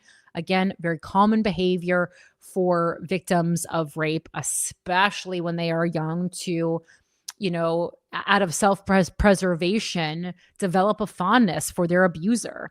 The letter is among thousands of documents and other materials in the Walter P. Reuther Library Archives at Wayne State University in Detroit. And let's set an alarm off at anyone that looked at these and knew that this was a 12-year-old girl writing. And maybe we want to look into this a little bit more. Maybe we need a little more knowledge as a group of, the behavior of assault victims. Looking back on it now, Ms. Rojas said she believed then that Mr. Chavez wanted her to be a real part of his life. He would tell her that they would move together someday to Mexico. Okay. It's like a guy cheating on his wife, basically, but, also pedophilia. He told her to stay away from other boys because he'd get jealous. Ew, this is so disgusting to read. And I've read a lot of this shit over the years. He told her that the Flamingos song, "I Only Have Eyes for You," was their song, and that every time she heard it, she should just remember that I love you. I love that this guy is not only a pedophile, but also like a cheater, a philanderer. Like, I guess cheater, but like it's like, I love the idea that he is a pedophile, but also can't even be loyal to the one girl he's raping, Fun. "I had love for him," Ms. Rojas said. "He did his grooming very well. He should get an Academy Award for all that he did." Elements of Mr. Chavez's extramarital affairs with adult women were chronicled, cheating too, in at least 2 biographies. Matt Garcia's From the Jaws of Victory, The Triumph and Tragedy of Ceasar Chavez and the Farm Worker Movement, published in 2012, and Miriam Paul's The Crusades of Ceasar Chavez, a biography published in 2014. But neither raised issues of abuse or of underage girls. And like with many, the same as with, Dr. Martin Luther King, philandering will accept. But, it's interesting if you got to dig a little deeper. While Mr. Chavez had 8 children with his wife, Helen Chavez, the Times investigation showed that he also fathered at least 4 children with 3 other women. 2 of these children and other family members were interviewed and confirmed the relationship. Additionally, 23andMe match results were reviewed for the 4 children, and they confirmed Mr. Chavez's biological ties in each case. 2 of the children were the result of his 2 sexual encounters with Ms. Huerta, she told the Times, including the assault she described in 1966. Ms. Huerta said she concealed the pregnancies by wearing baggy clothes and ponchos, had the baby girls, and then arranged for them to be raised by others. So we're talking about a rape that now impacts the lives of other people who, because they couldn't even spend their life with their biological mother. And I mean, let's hope they have wonderful lives, but this is so fucked up. I also do want to point out, this is how my mother woke me up this morning. Like my mom's not with me, but like this is the first text I saw this morning was one from Di-Fi being like, these Ceasar Chavez things. Again, I try to sprinkle in things so you guys, maybe can understand why I'm the level of intense that I am. The accusations involving Ms. Markwayne and Ms. Rojas date back to a period when they themselves were children, with behavior they now describe as grooming, beginning when they were as young as 8 or 9. Ms. Rojas said she started seeing a therapist at the age of 16, 4 years after the abuse began, and continues to see one today. I picked up a drinking habit, she said, a panic attack habit, a bad relationship habit. Ms. Markwayne, I bet. Ms. Markwayne said she suffers from panic attacks and depression and has trouble being in public spaces or being part of crowds. I feel like he's been a shadow over my life, Ms. Rojas said. I want him to stop following me around. It's time. And I hope this article gives you that. With some exceptions, most of the episodes the women described occurred over the decades in the same tight-knit place, La Paz, the Union's compound in the Tehachapi Mountains, more than 100 miles north of Los Angeles, where he kept his home and his office. The Markwaynes had been the first family to move into La Paz in 1970 when Anna was 10. Her father was a union official and one of Mr. Chavez's closest aides. Mr. Chavez had been the best man at his wedding 3 years earlier when he married Ms. Markwayne's stepmother, a union volunteer. After Mr. Chavez and his family moved to the compound in 1971, he would sometimes ask Ms. Markwayne, who was 12 by then, to help him dictate letters or work the community's phone switchboard. She was proud of being able to mimic his signature so masterfully that she would sign it on documents. Dear Corinne, Eddie, what? just pointing out in this picture here that they have in the article, that is an 8-year-old Anna in the picture. The littlest one, or the second to littlest one? I would assume second to littlest, but so bottom left. Yeah. Oh yeah, the littlest one. Yeah. Oh my goodness. I know, like this is like really weird, but like it's, if you guys aren't looking at this picture, I want to point out, thank you for pointing that out, Mike. She's not only 8, she's a young 8. Okay, I'm going to say that. She's a young 8. Like, that's why I didn't even know which one in the picture was 8, because she looks like she's 6, maybe. Oh my God. Wow. All right. Now we're getting into the documents. Dear Eddie, I'm writing this letter for CESAR. Read one letter she wrote to a union supporter in April 1970. So it's like, so we're doing child labor and rape at the same time. CESAR liked your picture very much. Sincerely, Anna Markwayne. Initially, she said she enjoyed spending time with him in his office. To her, he was the only adult who truly listened, a confidant who sympathized with her as she coped with schoolyard bullies and her father's temper. So again, this is exactly the kind of shit that Jeffrey Epstein did, right? So he often would give these women advice. Like, there's lots of talk in the Epstein files about giving the women advice, and they always target, girls who, sometimes have an unstable home life. Father's temper would point to that. Fuck. He told her he was lonely, burdened by his bodyguards, and unable even to use the bathroom alone. They spent hours talking. Ms. Markwayne said she was 13 when Mr. Chavez began inviting her into his office. He had an obsession with alternative healing therapies. I mean, you guys know there's very few things in life I hate more than a woo-woo man. And I think it's because they know it's a really good way to earn trust with women, because like, who is more passionate? Like, men constantly make fun of alternative medicine, and like a lot of men constantly make fun of it. So it's a really great way to get in the good graces of women, because we love alternative healing and we love woo-woo shit. And that's why they can use it as this like weapon against us, to be like, look at me, I'm just like you. And would sometimes put her on his desk and demonstrate the pressure points that could relieve stress and pain, she said, that eventually led to kissing and then fondling and then more. When I was on the yoga mat is where he would try to have sex. Ms. Markwayne said she wasn't attracted to Mr. Chavez. Yeah, he's ugly. and was initially surprised by his touches, but she felt chosen. Again, it's the same thing. It's so wild to me that we don't believe survivors, because it's like everyone has the same story. It's the same story. Part of it was, why would someone like that choose someone like me? She said Mr. Chavez told her not to tell anyone because other girls and women would be jealous of their special bond. He took her on tour with him, having her travel in his car and stand with him at events and marches. I mean, is anyone like, hey, why is there a child who's not his child next to him? She appears next to him in several photographs, among them one of the most iconic images. Just if you guys are watching right now, just as a fucking favor to humanity, if you know anyone who has a friend who's a minor, who's not their own child, look into that. She appears next to him. Like, I even think it's weird when, like, I don't even know how to say this without saying it, but like, I know like 50-year-old comics who are like best friends, like who their best friend is like a 20-year-old comic. That's weird. It's male, but that's fucking still weird. I think that's strange. I think that says something about you. Do I have friends who are who are, you know, I guess what's the math on that? 30 years younger than me? I mean, no, actually I don't, because I'm 40. So the answer is no. The answer is no. My best friend has a child who's like, 6. Is he my friend? I guess, but I'm never talking to him without her there. I'll just put it that way. We're not writing letters. We're not texting. Oh my God. Wow. Sorry, my nose is running. She appears next to him. Okay, among them, one of the most iconic images from the UFW's famous 1,000-mile march in the summer of 1975, and an earlier shot alongside the folk singer, here we go, Joan Baez. But it was also during that time, 2 years after he first touched Ms. Markwayne in his office, that things changed. By now, age 15, she had accompanied Mr. Chavez on a trip to Los Angeles. At a fundraiser's home in Bel Air, she walked into the kitchen and found him kissing a woman. She left quickly. I was disgusted, she said. On the way back to La Paz, she rode with the guards and the dogs, refusing to share a car with him. Oh, I love young women or children, girl children. They can have, even in that way, she knew something he was doing was wrong.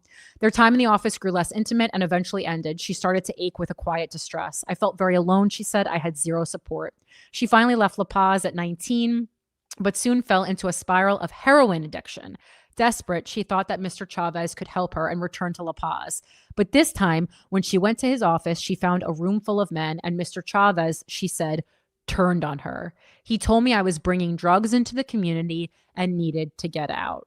She went home in tears and remembers a family member asking what happened. He doesn't need me anymore, she recalls saying. I'm grown up. He told me to get out. The next day, she checked into a rehab program that Mr. Chavez had arranged for her. She never spoke to him again. And good on you, girl.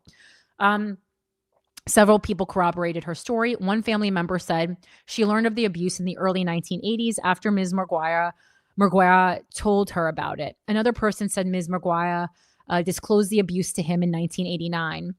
One of the men present in the room when Ms. Markwayne was kicked out of La Paz refused to comment. Coward. Another said he didn't remember that time in his life. Coward. You don't remember the whole 80s? Were you on heroin? Shut the fuck up. For a long time, she felt she would be blamed for what had happened.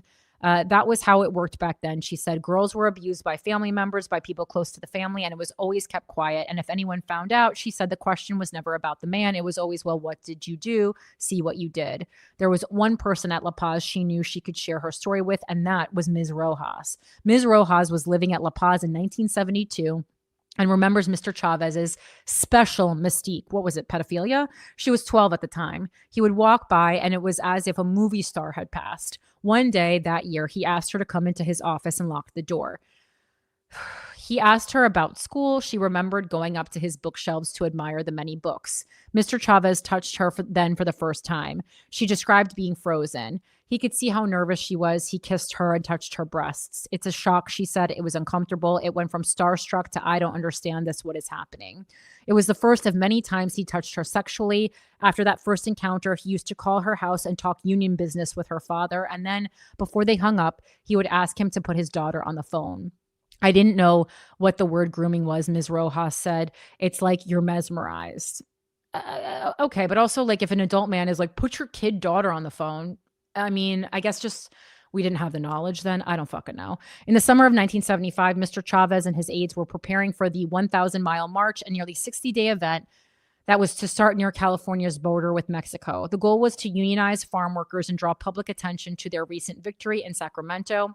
A new state law that protected farm workers' rights to unionize and established a state agricultural labor relations board. Mr. Chavez had invited Ms. Rojas, who was 15 at the time, to join them. Her parents were skeptical, Ms. Rojas recalled, but he told them that he would make sure their daughter would be safe. He kept calling and calling and calling for me to go on the march, Ms. Rojas said. My dad just wanted to be in his favor because my parents loved him. We all loved him. Again, so common that the abuser will endear themselves not only to the victim, also to the victim's family so that they can do whatever they want. I cannot fucking tell you how fucking, okay. In August 1975, the march reached Stockton, the San Joaquin Valley city, about an hour south of Sacramento. One night, Ms. Rojas recalled, Mr. Chavez told her that he was sending her home for a week. She was sad and confused and thought she had done something wrong. She was waiting at the bus station when Mr. Chavez drove up with one of his bodyguards. He invited her into the car and they drove to a motel on Highway 99. In the motel room, he shared with her, she said, he had intercourse with her for the first time, rape under California law. She was a virgin and remembers that it hurt and she was bleeding. But she also remembers the gun Mr. Chavez had placed on the nightstand next to the bed.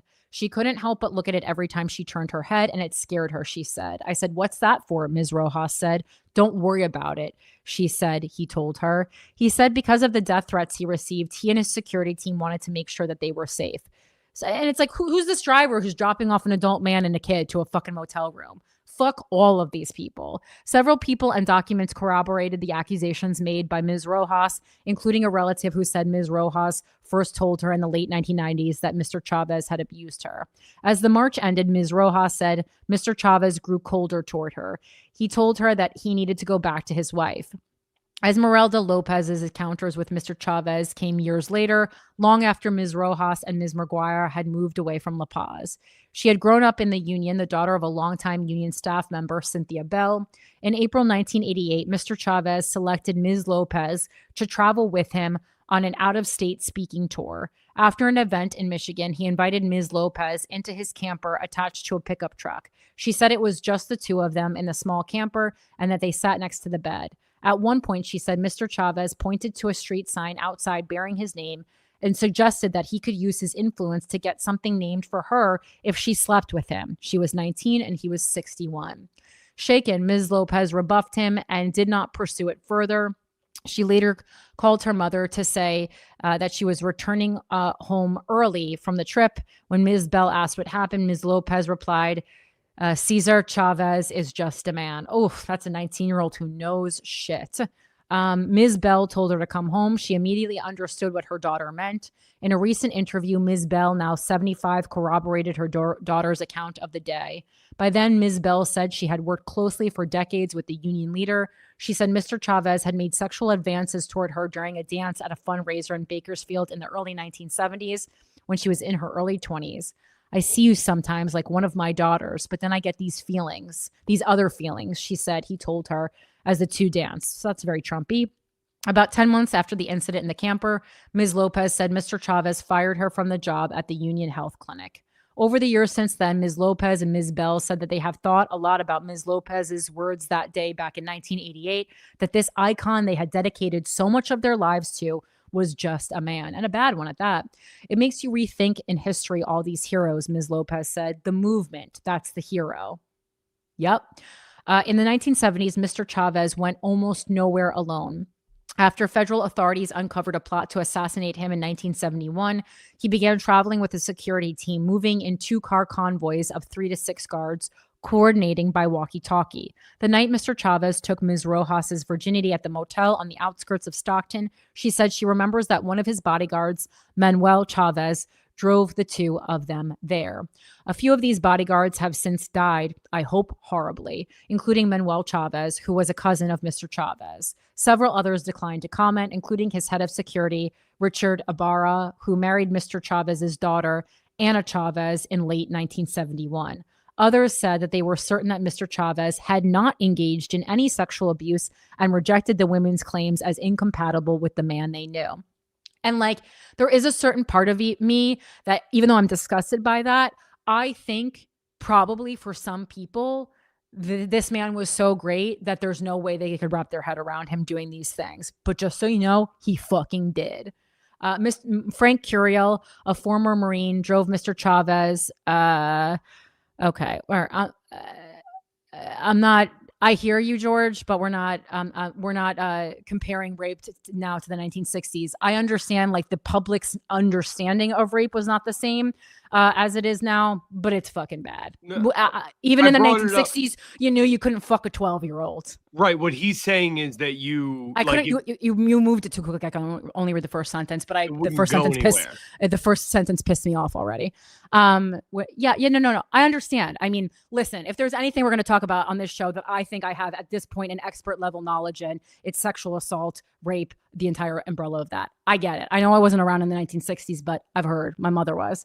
Frank Curiel, a former Marine, drove Mr. Chavez across California, often late into the night, and served as his bodyguard for nearly 2 decades, beginning in the early 1970s. He lived at La Paz for nearly 30 years. I'll tell you this, pedophile? Never, Mr. Curiel said. As far as I'm concerned, CESAR was my chief.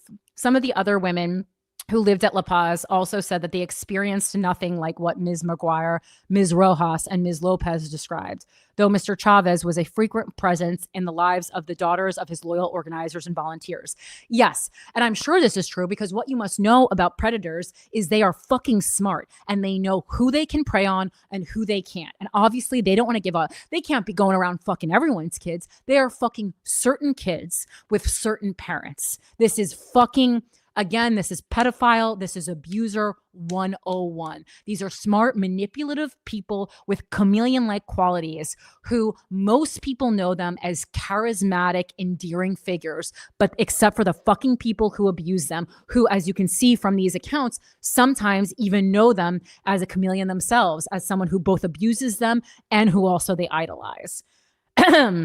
They recalled his attending their family functions, taking them on tour with him, asking them to work in his office after school, and exchanging letters, gifts, and photographs. But several of these women said he did not pursue any sexual relationship with them. One of them, Jessica Coriel, said Mr. Chavez was her mentor and taught her to channel her anger into books rather than violence. And I'm sure this is also true, right? I'm sure two things can be true. If it weren't for Caesar's words and encouragement and kind and loving advice, I wouldn't be where I am today, Ms. Coriel said. Yet many of those who look back on those years at La Paz also say that Mr. Chavez was a man who could be nurturing one moment, only to use the same emotional intimacy to manipulate and abuse the next. Again, Ms. Huerta said he abused her not only physically, but emotionally. Union records document an argument at La Paz between the two of them over missing financial receipts during a board meeting in 1979. Ms. Huerta demanded respect and pushed back against his suggestions that she had stolen money. Mr. Chavez responded by shouting at her with curses and insults, repeatedly calling her a stupid bitch, according to the audio recordings of board meetings the Times listened to. And so we're talking about the difference between that time period and now. It was also way fucking crazier to call someone a stupid bitch back then, right? I feel like calling someone a stupid bitch is almost like commonplace in offices today, in some ways. Ms. Huerta struggles to reconcile the Ceasar Chavez she knew, who inspired so many and achieved so much, and the man who assaulted her and publicly humiliated her. She said she was unaware of any sexual abuse of teenage girls. Moments after some of that abuse was described to her, Ms. Huerta broke down, sobbing and wailing. It's kind of like, I'm sure she's like, now she has more burden on her, right? It's kind of like a Dr. Jekyll and Mr. Hyde situation, I think Ms. Huerta said of Mr. Chavez. Ms. McGuire, Ms. Rojas, and Ms. Huerta said they struggled for years about whether to tell their stories publicly. Some of those closest to them begged them not to, arguing, those are not friends, arguing that it could not be a worse time to attack a Latino hero when immigrants were facing widespread detention and deportation, and the political rights of Hispanics seemed to many to be under assault. And I'm sure if he hasn't already, Donald Trump is going to try to weaponize this against, like, you can't trust any immigrant, including, Ceasar Chavez. That being said, I'm so fucking sick of women constantly being, pushed to the end of the line because something else apparently is more important than being like a woman who has bodily autonomy. In the end, they say that the story of Chavez's movement was their story too. Of the women who marched beside the men, worked in the fields, took care of the children. The movement, they said, was more than one man. In 2013, Ms. Markwayne returned to La Paz. The surrounding mountains were as beautiful as she remembered. She found her old white wooden house, its porch railing gone. The old hospital where so many had slept was boarded up. Then she walked into the building where he had worked. The walls were lined with photos and testimonials about Mr. Chavez, celebrating his legacy. His office was down a long corridor. One of the office walls had been replaced by a large window so visitors could peer in. That day, Ms. Markwayne looked at his desk, his chair, his tall bookshelves, and there in the right corner, she saw something that stopped her, bringing back a rush of memories. It was the yoga mat. So I know I said I wasn't going to read this whole thing because it was like a 30-minute article, but number one, as soon as I realized that only the New York Times would have the exclusive level of reporting that we needed to go over, and I knew that we needed to read it. And also, I really want to congratulate the New York Times on this piece because you did a great job. This is really chock full of information that we actually needed to know. All killer, no filler. And wow, this was quite the heinous article. So, I apologize. That was our, that's the way that we're going to end the story. But I really hope that, you share that with people who don't know. I didn't hear enough people talking about this today. This was to me fucking crazy news. Definitely the top story of today. And, I know we're in a time now where we're constantly going back on historical figures and picking them apart. But I mean, this. And this one is so especially important because the victims are so young that they are still alive today. And I really hope that this article brings them in some way, some peace, and in some way heals them before they go to the great beyond, because they certainly are owed that. And again, really, really, like, these people who were involved in already such a groundbreaking movement did more for the movement than even we knew until today. So on that note, thank you so much for being here. Of course, if you want to be a Patreon subscriber, it's patreon.com/withoutaCountry. You can follow me on all social media at PhilanthropyGal. Please make sure you're subscribed to the YouTube channel. And follow Without a Country podcast on Instagram. Nacho Bitches, Thursday, April 9th at 9:15, New York Comedy Club, Midtown. If you want to get a ticket, that will 100% sell out. It was selling out years ago. It's going to sell out now. And Mike, is there anything that you need to promote to the great people of Without a Country? Yeah, I also have an event April 9th, but it's not going to be the same time as yours, I don't think. The Armor League is back in Manhattan for the first time in years. We're at the Palladium in Times Square, and I got a show at New York Comedy Club this week, March 19th. So if you're hearing this, head over there. Grab tickets now. All right, guys. Thank you so much for all the contributions, for being in the chat. Even if I get mad at your comment. I hear you, George. I know you participate a lot in the show and you send me a lot of articles. I appreciate it. This is just like one thing, like, rape and sexual assault. That really is my thing.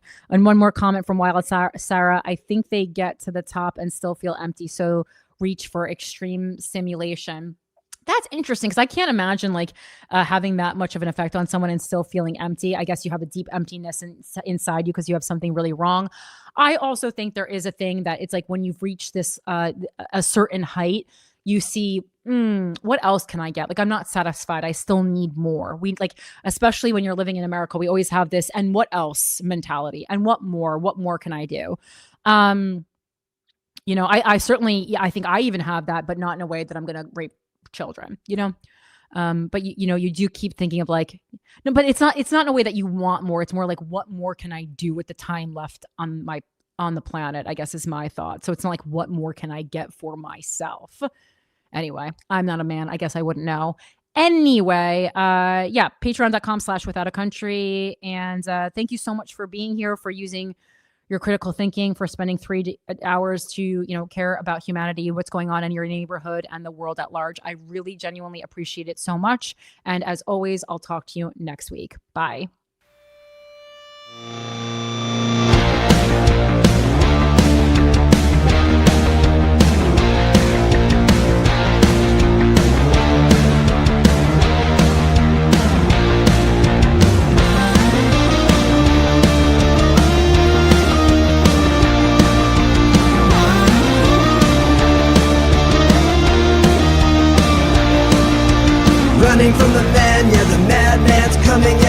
man's gunning for me tonight.